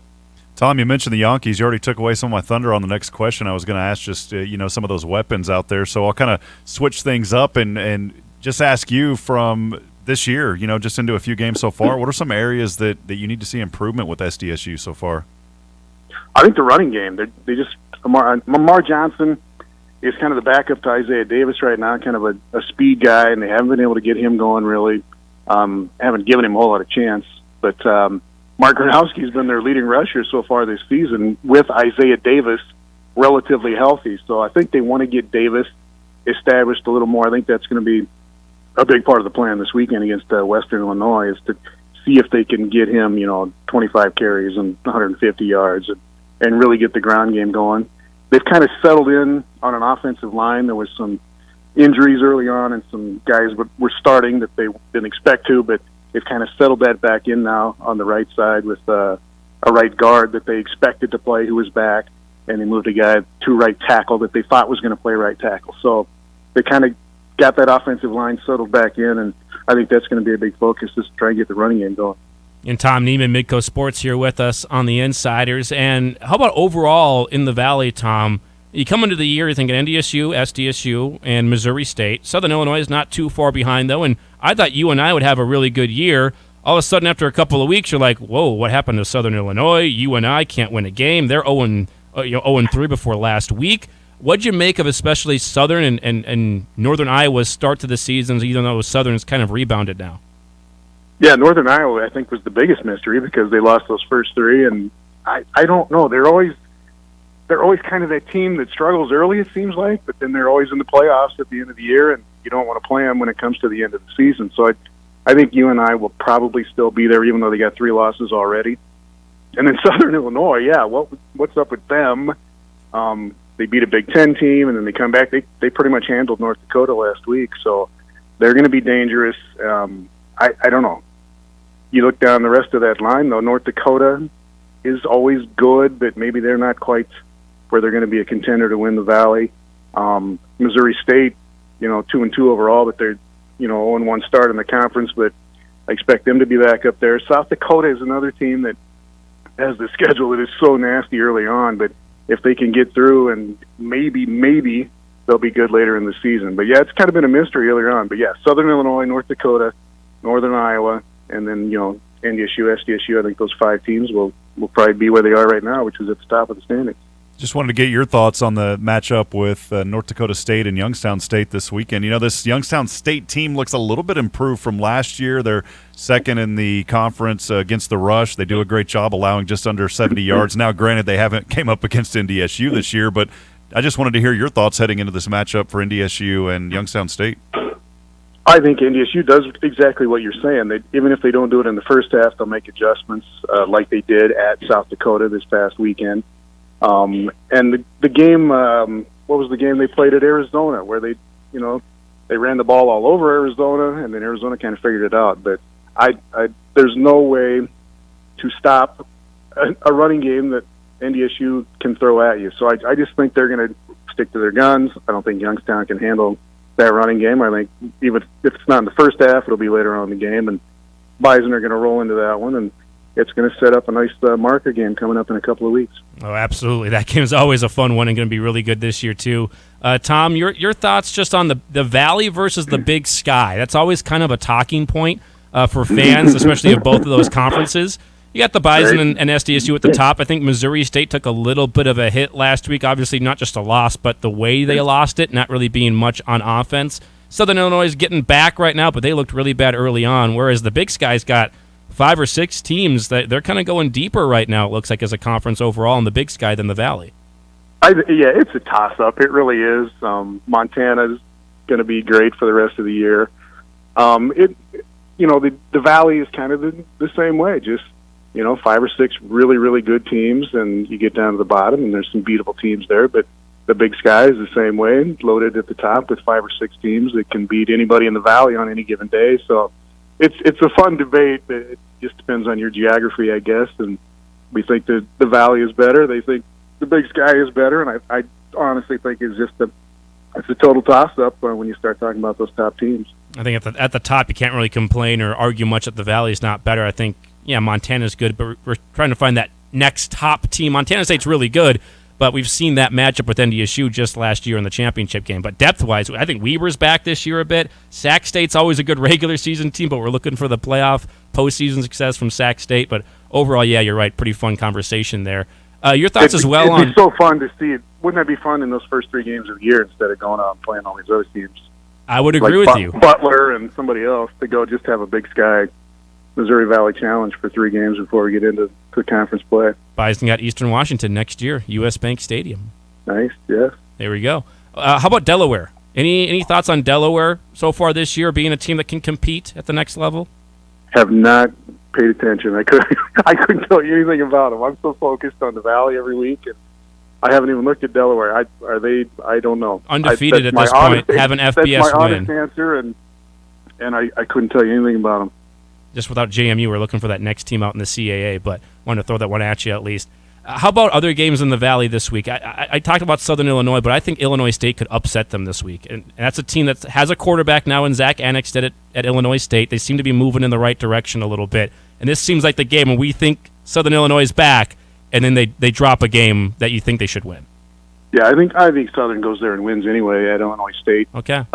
Northern Iowa, I think will take care of Indiana State. The game is in Grand Forks with Missouri State and North Dakota, I think. The game with Youngstown at NDSU, I honestly don't think that'll be any problem for the Bison. I think they'll just roll through that one. But and South Dakota State and Western, I think, is kind of a mismatch. I haven't seen a line on it yet, but I think SDSU will take care of business there. But I think Southern Illinois is just there. I think they stumbled early and looked terrible, and then now they look really good. I think they're going to be really good. So I think they win that one at Illinois State. But Missouri State, North Dakota could be interesting. I think that'll be the closest game of the day.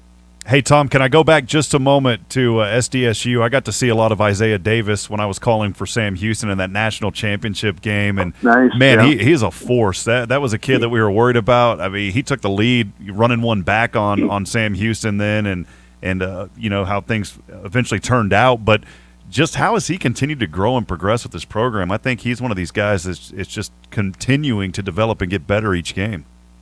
I think so, and they need to keep doing that. He hasn't been great so far this season for whatever reason. He's had shoulder injuries. He was out last year with some I don't know how many games he missed. He didn't miss a lot of games, but he was always bugged by that injury, and that was the same thing early on this year.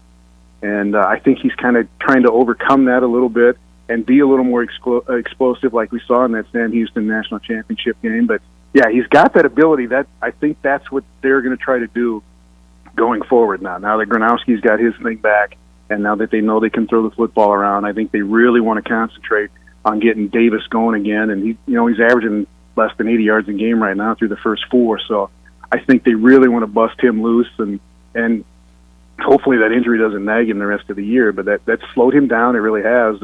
But I think that's going to be the big focus. And you'll have to educate me. Has he still been a force on kickoff returns? I know in that championship game, man, it was like 300 all-purpose yards, 115 in returns. Is he still that kind of force? Is he still participating in those returns?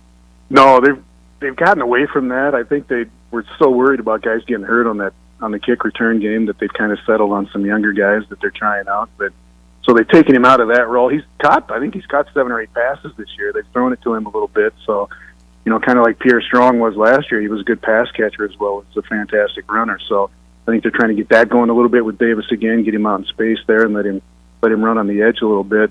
In addition to trying to be that power guy up the middle. So I think they are. That's going to be Isaiah Davis week the next couple weeks to try and focus on him and really get that going. Well, Tom, always appreciate it. Thanks for giving us some thoughts on the Valley and that SDSU team starting to click a little bit as well. Sure, it's going to be a pretty good offensive showing against Western Illinois this weekend as well. Thanks for the time, and we'll catch up with you again down the road. Yeah, have a great week, fellas. We'll see you in a couple weeks. There we go. Tom Nieman, Midco Sports, nice enough to give us some time. All of our game week coverage of NDSU and Illinois State. Some of our game week coverage of NDSU and Youngstown State. I'm focused on that matchup. I really think Illinois State's got a chance. No, Tom doesn't. I think the Redbirds might have a little bit of something to say coming off a bye against Southern Illinois.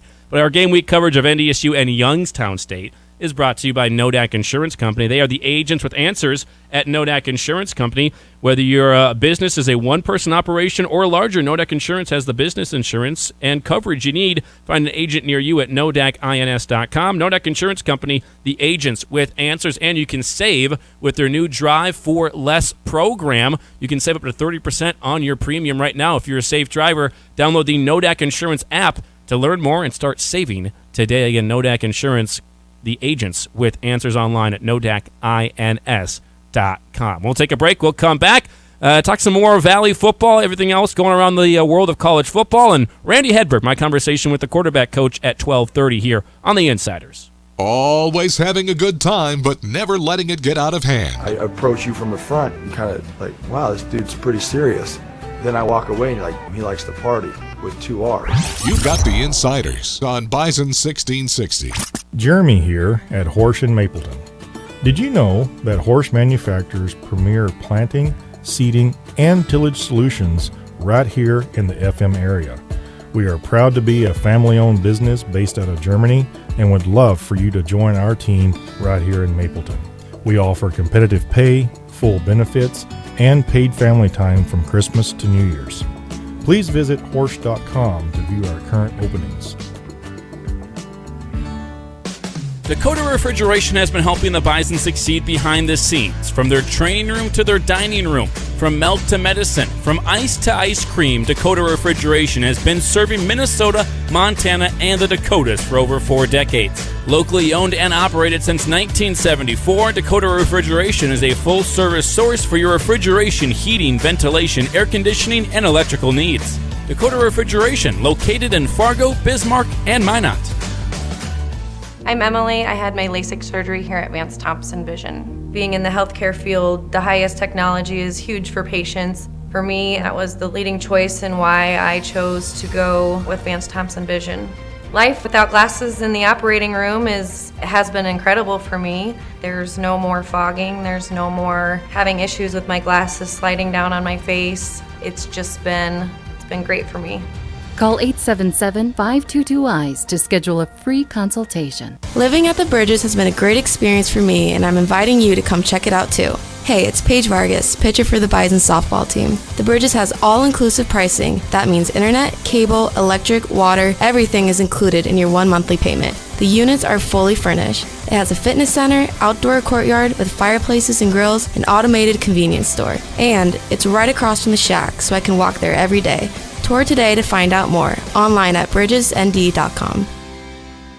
Hi, it's Kelly, and I want to tell you about my great experience with Valley Service Mechanical. They were polite and very easy to deal with. They were knowledgeable and helped me understand every step of the process. From the initial discussion of purchase options to the installation, it was a top-notch experience. If you ever want to work with professionals, I would strongly recommend Valley Service Mechanical. When your heating and cooling needs help and your plumbing is on the fritz, call Valley Service Mechanical, 701-293-5701.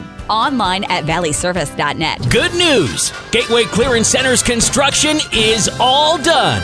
Stop by the newly remodeled Clearance Center and experience Clearance Center pricing. Clearance Center savings. The all-new Gateway Clearance Center has been expanded and remodeled to serve you better with a bigger and better selection of clean used vehicles. The Gateway Clearance Center has over 250 used cars and trucks. Payments starting at just $199 a month. On-the-spot financing. Gateway Clearance Center, 2302 South University Drive, Fargo.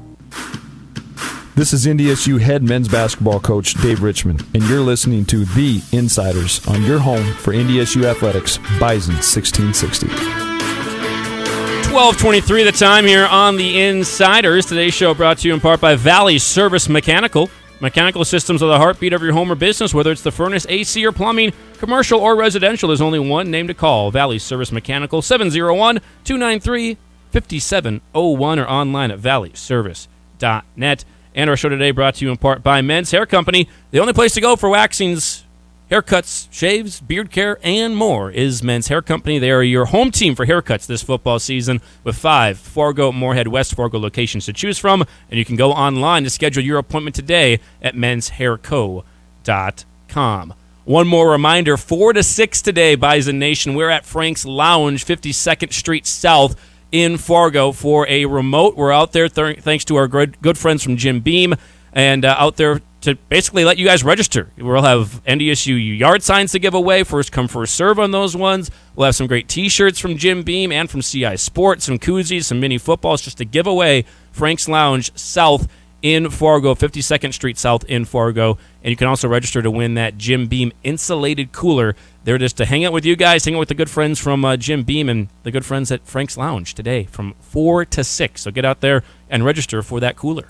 Looking forward. I always enjoy meeting fans, and it's been so much fun, Andy, as you know, just being out in public, talking to people, getting their perspective. And we've had a great time, and I'm going to be a little bit sad when this road show comes to a conclusion. Well, we'll be coming to conclusion on Friday because that's our final stop on the road tour, which is at the Bridges, which also brings you our Bison 1660 road tour. The Bridges makes college living easy with all-inclusive pricing with your internet, cable, water, electric. It's all included. 1 monthly fee at the Bridges right across from the Shack up by NDSU. You can go tour them online, bridgesnd.com. Great place if you're a student because lots of places to study as well, do some homework and stuff, and then obviously a gym, great security as well, keyless entry, different things like that where you got to swipe a key fob to get in. So good security, a gym, a convenience store, game area, and fully furnished units as well. Perfect for that student and also for non-students as well. Don't have to be a student to live there, but it is a good spot to live if you're a student at NDSU. Again, online, bridgesnd.com. What else are you looking for NDSU and Youngstown State? We're starting to dive into the Penguins a little bit. Jaleel McLaughlin, really good. You mentioned their rush defense has been nice. It's been really solid so far, but 2 of those games are Duquesne and Dayton. Do we think that defense and Woodkey and that defensive line can get in the backfield as often against NDSU and slow down Hunter Lipke? Because if they have a shot at winning this game, they have to slow down the Bison running game. Yeah, I mean, they got shut out by Kentucky 2 weeks ago. First time ever facing an SEC opponent in their program history. But no, they have not faced a rushing attack like what they're going to see this Saturday versus NDSU. So I expect our guys to come out there to just power. That's what they do. And I would expect us to easily be able to run there. But, you know, they haven't.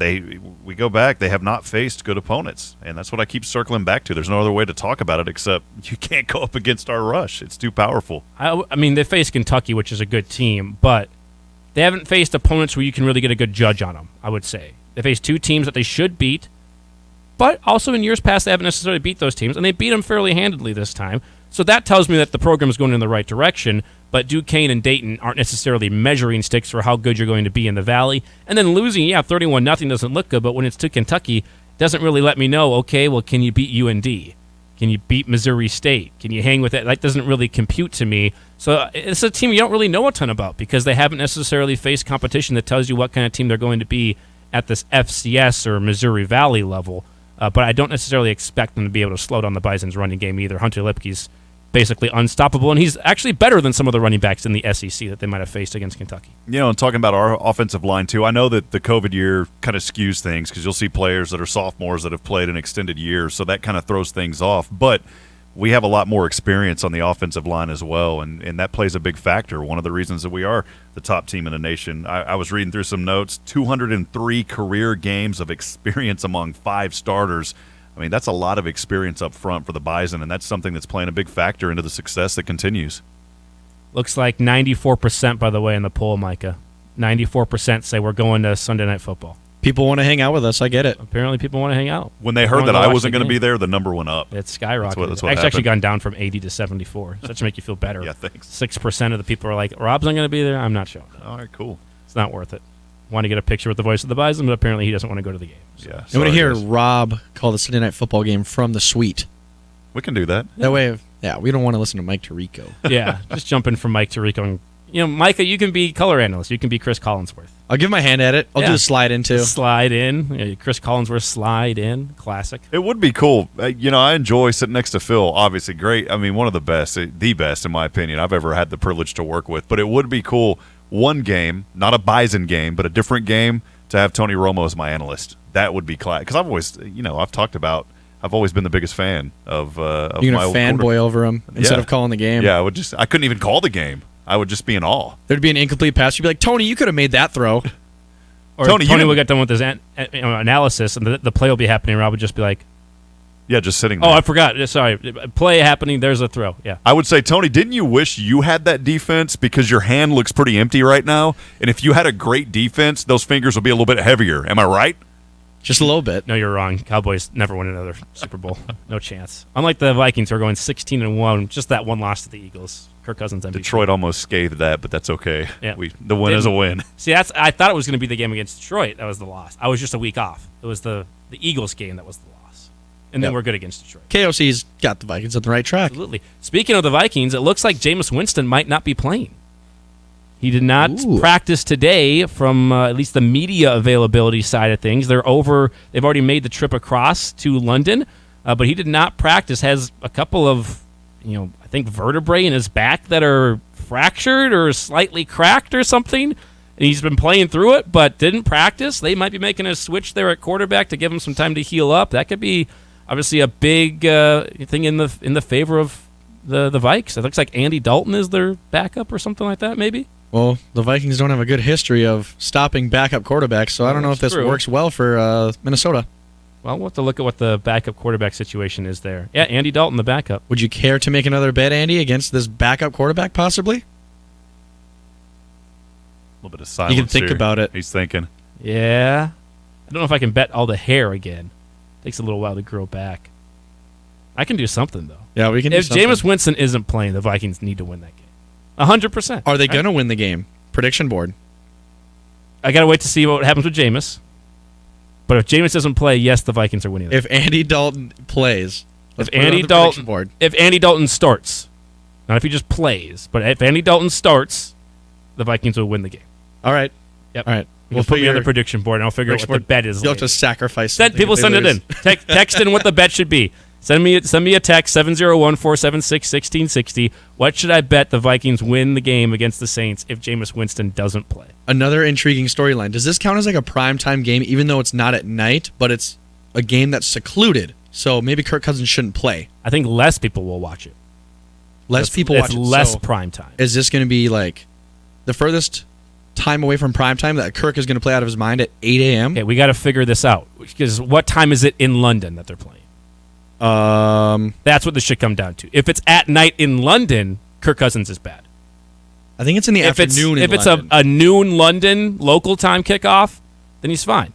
But I think it's about how late he has to wait in the day. When Kirk Cousins is waiting around all day for a game on Sunday or Monday night, that's when he loses all sort of edge. But it's Kirk Cousins. He has his day planned out by 15 minutes at a time. Yeah. So it ruins him. He's on Minnesota time. Yeah. What time? He's on Minnesota time. Okay. Well done. If it's at noon in London, he'll be fine.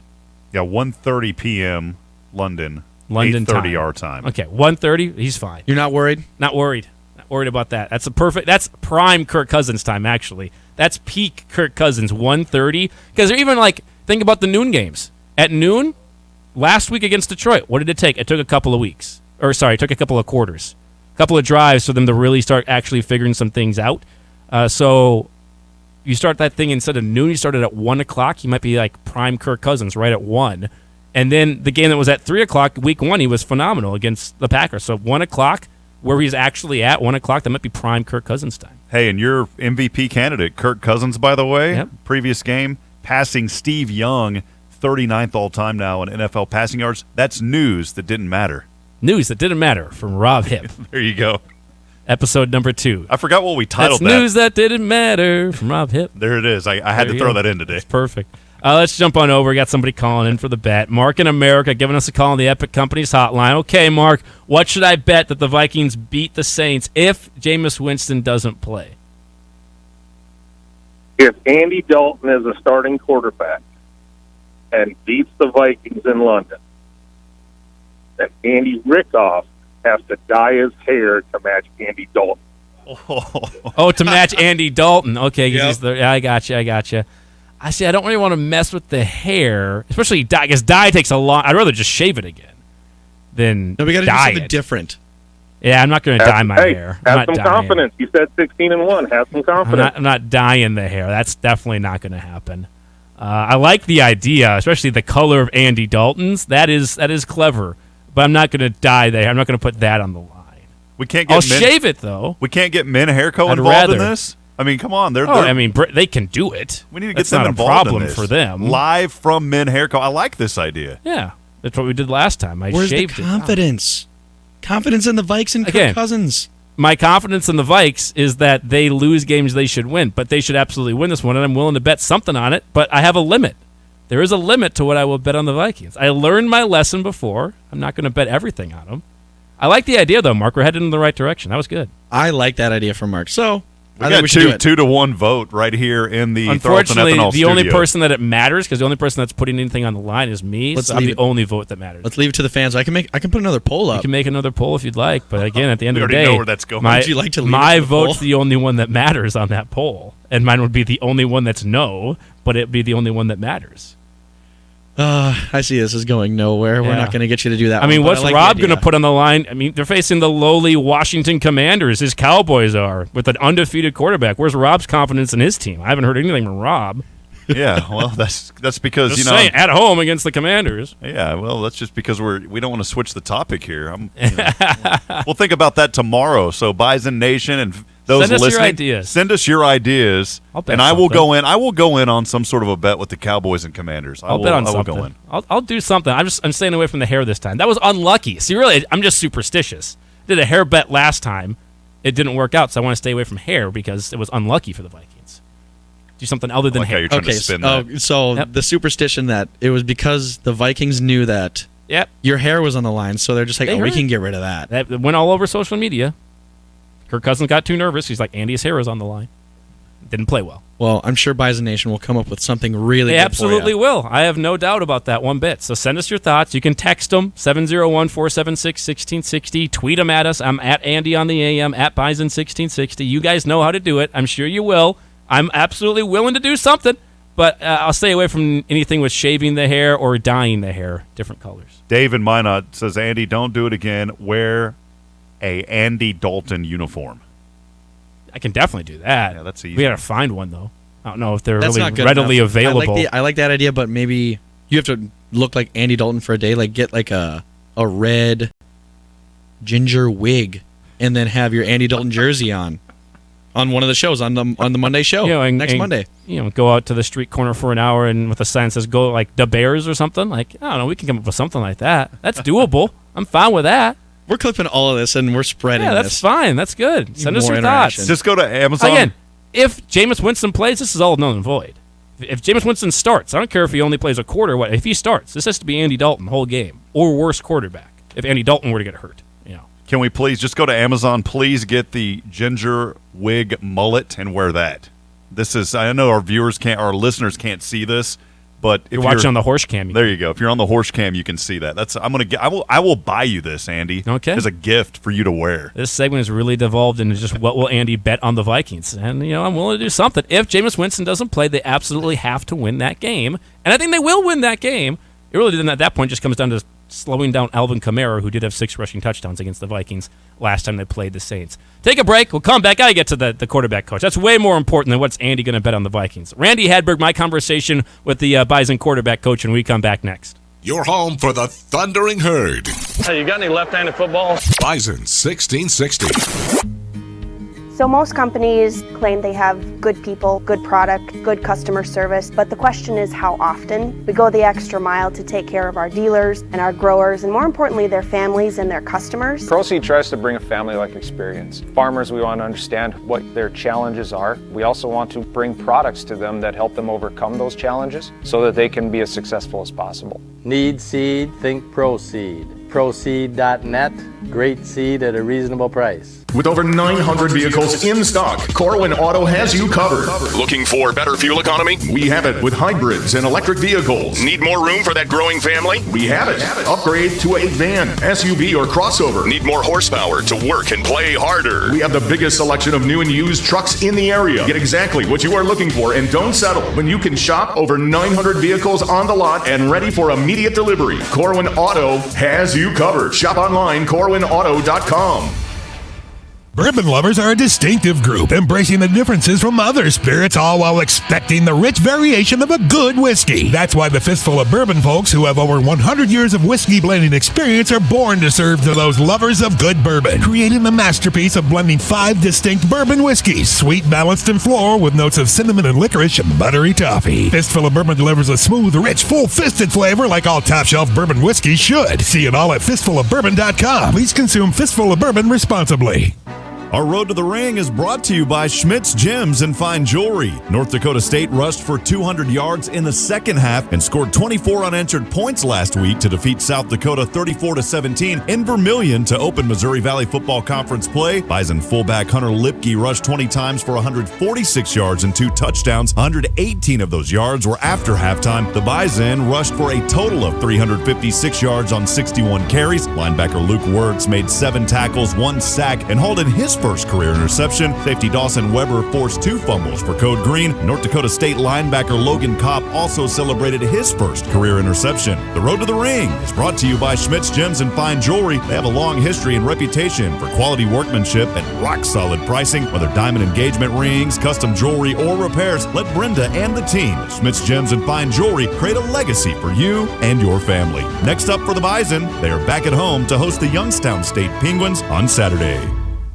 Our road to the ring is brought to you by Schmidt's Gems and Fine Jewelry. North Dakota State rushed for 200 yards in the second half and scored 24 unanswered points last week to defeat South Dakota 34-17 in Vermilion to open Missouri Valley Football Conference play. Bison fullback Hunter Lipke rushed 20 times for 146 yards and 2 touchdowns. 118 of those yards were after halftime. The Bison rushed for a total of 356 yards on 61 carries. Linebacker Luke Wirtz made 7 tackles, 1 sack, and hauled in his first career interception. Safety Dawson Weber forced 2 fumbles for Code Green. North Dakota State linebacker Logan Kopp also celebrated his first career interception. The road to the ring is brought to you by Schmidt's Gems and Fine Jewelry. They have a long history and reputation for quality workmanship and rock-solid pricing. Whether diamond engagement rings, custom jewelry, or repairs, let Brenda and the team at Schmidt's Gems and Fine Jewelry create a legacy for you and your family. Next up for the Bison, they are back at home to host the Youngstown State Penguins on Saturday.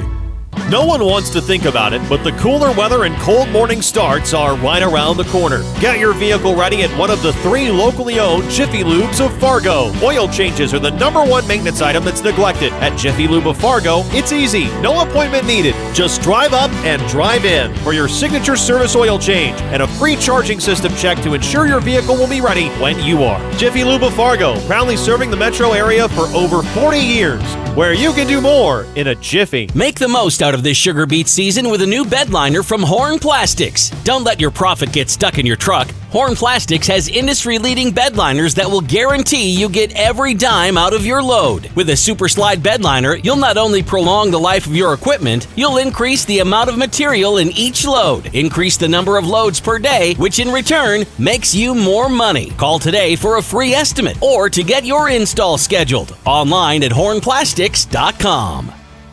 Boulevard 3 by Epic will open this fall, just off Veterans Boulevard in West Fargo. The best location in all of town will now have all-inclusive pricing on studios and 1- and 2-bedroom units. Amenities include underground parking, stainless steel appliances, a fitness room, and a community room for tenant usage. Easy access just off I-94, close to shopping and great restaurants. Be the first to have a walk-up patio in a pet-friendly building. Visit EpicCompaniesND.com to apply. That's EpicCompaniesND.com. Just as the Bison are champions on the field, Todd Cattermas with Beyond Realty is a champion in real estate. When it comes to buying or selling a home, Todd knows the market and will guide you through the entire process. Choose someone you can trust. Call Todd Cattermas with Beyond Realty today at 701-371-4234 or visit him at Beyond Realty, 4832 Amber Valley Parkway in Fargo. Todd is a proud partner and the preferred realtor of NDSU Athletics. Todd Cattermas with Beyond Realty. Moving the herd, one home at a time. Here's your Red River Valley weather update on Bison 1660. Was pretty chilly last night. You might have even woke up to a little bit of frost this morning, but mostly sunny skies, and we will warm up into the upper 60s, maybe even touching 70. Tonight, partly cloudy skies and a low in the upper 40s. Thursday and Friday, we're getting back to the 70s. This weather update brought to you by Heartland Trust Company, an independent and local trust company where their priority is your financial future. Visit them online at heartlandtrust.com. You may not have heard, but the Insiders is now under new management. Did you see the memo about this? Here's Rob Hipp and Andy Rickoff. And I'll go ahead and make sure you get another copy of that memo. Okay? On Bison 1660. Welcome back to the Insiders, our road to the ring. The Bison look to capture a 10th national title in the FCS is brought to you by Schmidt's Gems and Fine Jewelry. They have a long history and reputation for quality, workmanship, and rock-solid pricing. Whether in diamond engagement rings, custom jewelry, or repairs, let Brenda and the team at Schmidt's Gems and Fine Jewelry create a legacy for you and your family.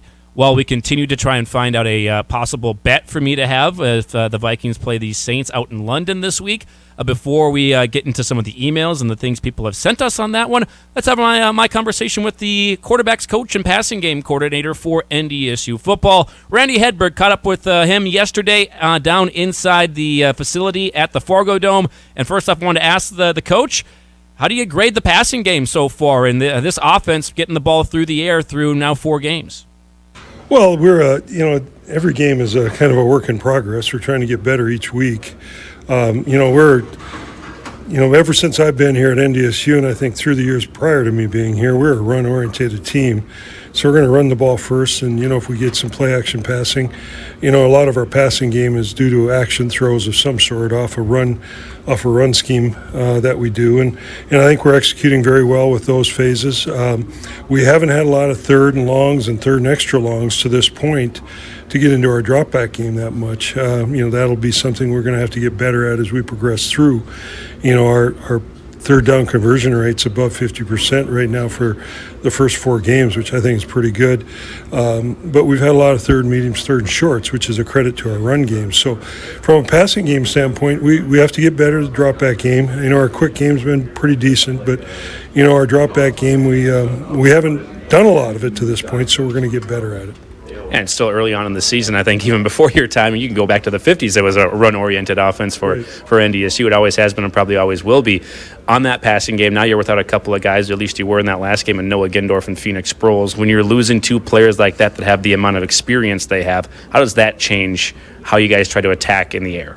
I don't think that'll change at all, Andy. We're going to try to still execute with the tight ends we have. Joe Stuffel's an excellent tight end. Will be a very important part of what we do in the coming games. And then, then you add in, Finn Diggins, and then you got Hunter Lipke there. I'll play some tight end, and then Truman Wehrmeyer and Logan Brosio, or Hunter Brosio and Logan Hofstad have done very well. Hunter Brosio caught a big ball in the flat last Saturday, which I think was an important conversion for us at that time. So they're very capable of taking care of the football and catching the ball when it's thrown to them. And then at the receiver spot, we've got a lot of talented receivers. I think DJ Hart is one that's just breaking the surface now, and I think he'll do very well. We'll get Phoenix back here quick, and he'll be put back in a role that's going to be very important to us. You mentioned Hunter Lipke, and not only is he a unique player, he also allows you guys to do, I think, some unique things. Because I saw a couple times USD was trying to sub out different personnel packages because they didn't really know what package you guys were in, because they weren't sure if is Hunter a fullback, is he a tight end this time, what personnel package are they actually in? When you have a player like that, does that make it easier for you guys offensively because the defense seems to have to play a little bit more vanilla? Well, there's no question about it. We go into a game, we might have 15 to 20 different personnel groupings for one particular game, which I think puts a real handicap to a defense. So, and then Hunter is very critical in that too, because he can play on the ball, he can move, he can be a tailback, he can be a fullback. So he has a lot of different range of things that he can do and accomplish. So, we're very fortunate to have a young man like him in our system. But then you also have Brosio that can do that also. He can play on the ball and also in the backfield. And then, another thing we've done with Hunter Lipke at this time is we put him out and split him out as a receiver too, which I think is going to be make him more marketable down the road and also help us as an offense. That position, I've been talking a little bit on the radio show at least about Hunter at the next level. I know it's a long ways away for you guys, but that position as a fullback doesn't seem to be as sought after at the NFL level as it maybe was back when you were, with the Buccaneers. How have you seen the evolution of the fullback position at the NFL and what Hunter could do at that next level? And how does him doing stuff like the wide receiver even help him more for down the road? Well, I think it shows his athleticism. I think he's a really good athlete. He catches the ball very well. He has very good ball skills.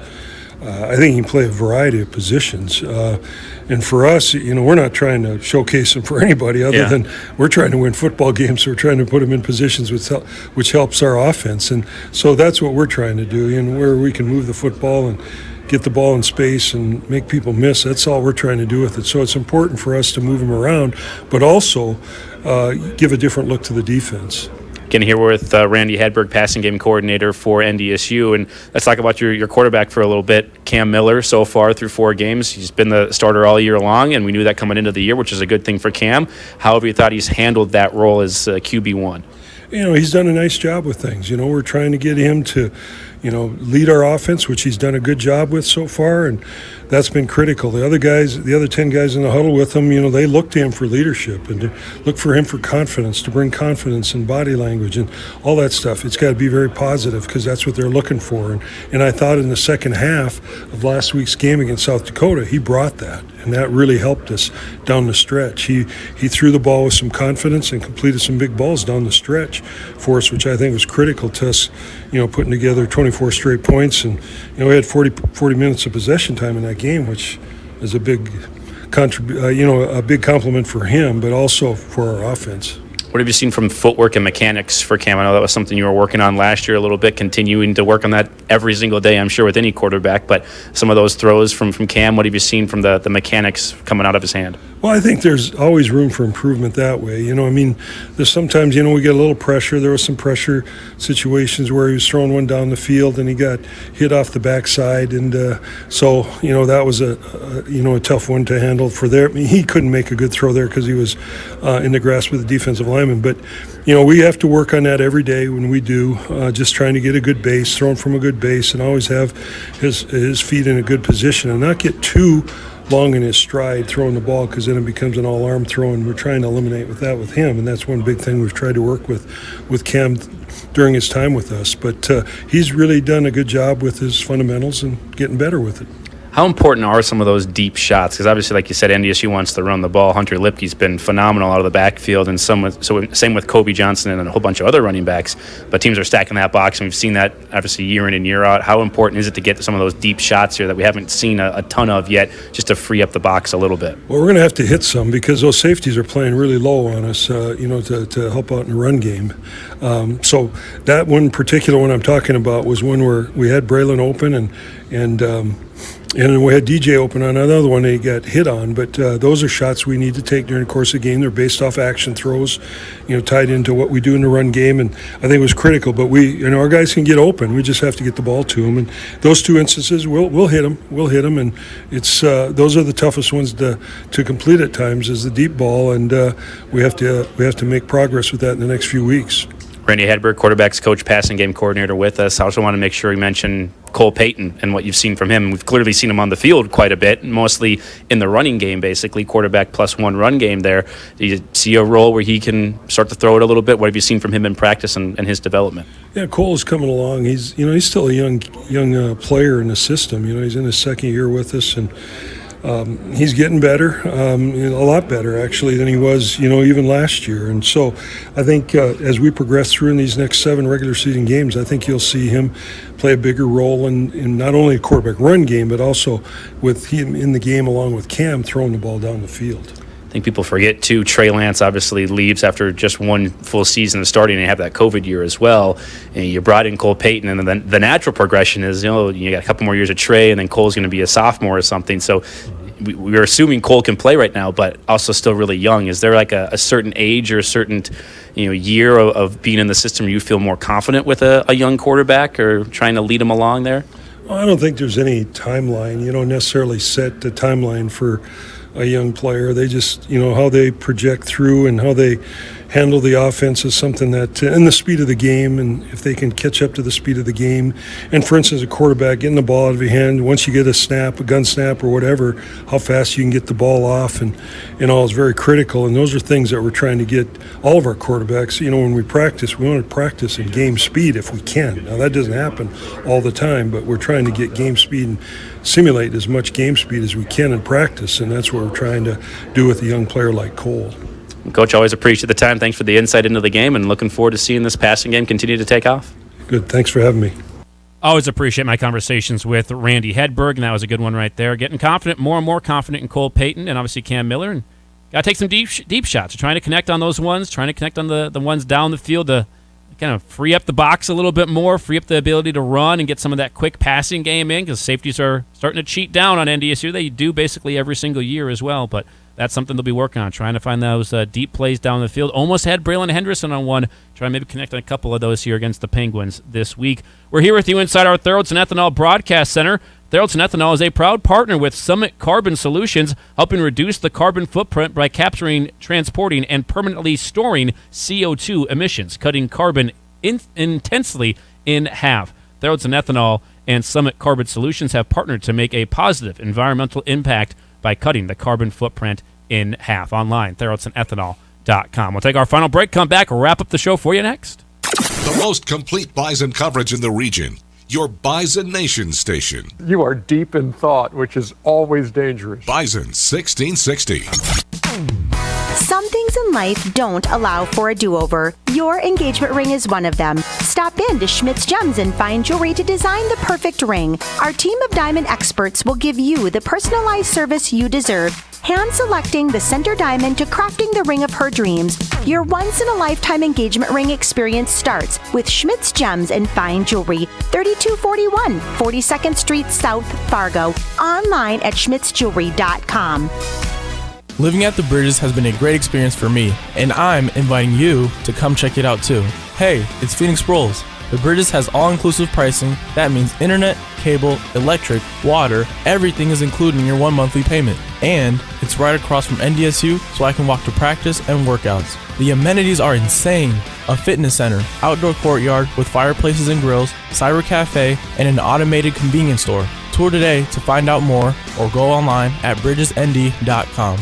Bobcat empowers people to accomplish more every day. More in the field, more at the construction site, more behind the scenes. Bobcat is now hiring skilled positions in Gwinner, including assemblers, welders, and material handlers. Qualified employees are eligible for a $2,000 sign-on bonus and a $5,000 relocation package after 60 days. Bobcat also offers full benefits, 401k, and more. Doosan Bobcat. Even our careers are built better. Apply at bobcat.com/nowhiring. Bobcat is an equal opportunity employer.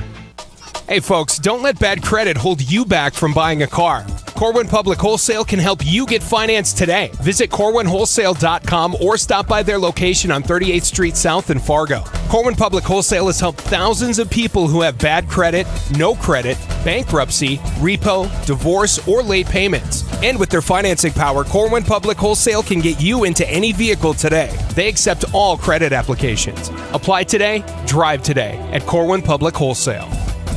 Did you know hyperbaric oxygen can decrease inflammation and speed up your healing process dramatically? I'm Menley with Fargo's first hyperbaric oxygen center, Healing with Hyperbarics, conveniently located off 45th Street. We are celebrating 4 years in Fargo, and as the experts in treating concussions, brain injuries, sports injuries, and post-COVID symptoms, we welcome you to find out how we can help you heal. We have an FDA-approved device to diagnose concussions and can treat the same day to get you back to feeling better faster. Find out how we can help you at healingwithhyperbarics.com. Cardinal IG would like to shine the spotlight on their employees celebrating September anniversaries. Abduwali Muhammad, Awis Noor, and Abduwahi Yusuf are all celebrating 20 years. John Hintamana, Dilgash Abdullah, Destalim Desta, Masamina Gilo, and Fatmana Kargbo are all celebrating their first year. From the entire team, thank you. Cardinal IG offers competitive pay, outstanding benefits, and an extensive training program. To view open positions or to apply, visit CardinalFargo.com. The place you go for all your Bison news first. You've got the Insiders right here on Bison 1660. That'll do it. Show's done. See ya. We're having snickerdoodle cookies that were delivered to us. We were at the Insider Thirds and Ethanol Broadcast Center. Fun show. Apparently I'm betting something on the Vikings again. Probably shouldn't be doing this. The tweets are out, by the way. Oh, yeah. The tweets are out. David Minot saying, Andy, don't do it again. Just wear an Andy Dalton uniform. That's probably the way it's going to end up going. I'm kind of used to Andy Dalton with the Bears, so I was thinking about dressing up as the typical Bears with the mustache, like the Mike Ditka kind of Halloween costume type of thing. But obviously it's the Saints, so maybe something more Saints-ish, Saintsy, since it is the Vikings versus the Saints. But Andy Dalton costume or uniform, that's been brought up a couple times too. Here's a couple. We'll come up with it tomorrow. This is a good one. Andy Dalton Foundation Fund, because he does have a foundation. That's a good one, Dave. Thank you for that. Eric says wear a Packers jersey, and Marcus says polar plunge. Polar plunge is a good one. Sounds pretty That's fun. a good one. That might be the way to go. Polar plunge. It's cold, like Detroit Lakes. It's pretty cold. Or you just get a bucket of ice or something like that. We could do something around that. I'm up for that. We'll figure it out tomorrow. Early on in the show tomorrow, we'll have that thing figured out. What I'm betting. If the Vikings, again, Jameis Winston can't play. Even a snap. He plays a snap, bets off. This is Andy Dalton the whole game, or a worse quarterback if Andy Dalton gets hurt against the Vikings. But that'll do it for the show today. Fun one. By the way, again, a reminder, we are at Frank's Lounge today, 4 to 6. Make sure you stop out at Frank's Lounge there, 52nd Street South in Fargo for our time out there with Jim Beam. We'll be out there. You'll see Rob out there, and you can Register for that Jim Beam insulated cooler and yard signs. Freebies. Just come out there, first come, first serve for Bison yard signs, koozies, mini footballs, a whole bunch more. And tomorrow on the show, we are live at Sicky's tomorrow, so come on out. Sicky's off 45th Street and enjoy the show. James Hendricks will be stopping by. And a Throwback Thursday and my latest Top 15. All of that tomorrow on the show. Frank's Lounge today from 4 to 6. Appreciate everybody stopping out and listening to the show today. Goodbye. Fall is about tradition. Tradition on the field with Bison football and tradition in the cooler with Bud Light, the official beer of the NDSU Bison. When you're enjoying a clean sack or a perfectly timed touchdown pass, let the crisp, cold, clean taste of Bud Light tackle your taste buds. The only bigger crowd pleaser on Saturday is another Bison win. Whether it's in the tailgate zone, a couch gate at home, or inside the Fargo Dome, the Bison go best with Bud Light, the official beer of the NDSU Bison. Please drink responsibly, never drink and drive. For 45 plus years, we are still growing and still strong. Northern Plains Steel continues to break production records with each happy customer we serve. Come work for us. We offer employees praise and recognition for a job well done and highly competitive pay and benefits. We have shifts to fit your lifestyle needs so you can balance work life with your home life. We have first and second shift positions available. Press brake operators, CNC machinists, and production workers. Apply at jobs.owenmetallsgroup.com. That's jobs.owenmetallsgroup.com. Our road to the ring is brought to you by Schmidt's Gems and Fine Jewelry. North Dakota State rushed for 200 yards in the second half and scored 24 unanswered points last week to defeat South Dakota 34-17 in Vermillion to open Missouri Valley Football Conference play. Bison fullback Hunter Lipke rushed 20 times for 146 yards and 2 touchdowns. 118 of those yards were after halftime. The Bison rushed for a total of 356 yards on 61 carries. Linebacker Luke Wirtz made 7 tackles, 1 sack, and hauled in his first career interception. Safety Dawson Weber forced 2 fumbles for Code Green. North Dakota State linebacker Logan Kopp also celebrated his first career interception. The road to the ring is brought to you by Schmidt's Gems and Fine Jewelry. They have a long history and reputation for quality workmanship and rock-solid pricing. Whether diamond engagement rings, custom jewelry, or repairs, let Brenda and the team at Schmidt's Gems and Fine Jewelry create a legacy for you and your family. Next up for the Bison, they are back at home to host the Youngstown State Penguins on Saturday. The Bison Hotline post-game show is broadcasting live this year from Applebee's on 19th Avenue North in Fargo. Come see the Bison 1660 crew live after every NDSU football game and register to win prizes including Bison 1660 t-shirts, tickets to upcoming games, and a whole lot more.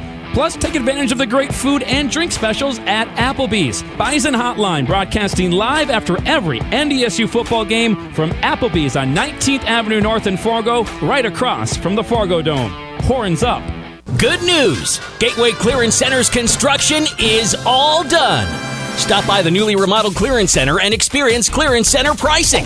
Clearance Center savings. The all-new Gateway Clearance Center has been expanded and remodeled to serve you better with a bigger and better selection of clean used vehicles. The Gateway Clearance Center has over 250 used cars and trucks. Payments starting at just $199 a month. On-the-spot financing. Gateway Clearance Center, 2302 South University Drive, Fargo. KQWB, West Fargo, Fargo-Moorhead, and KPFX, HD3 Kindred, Bison 1660.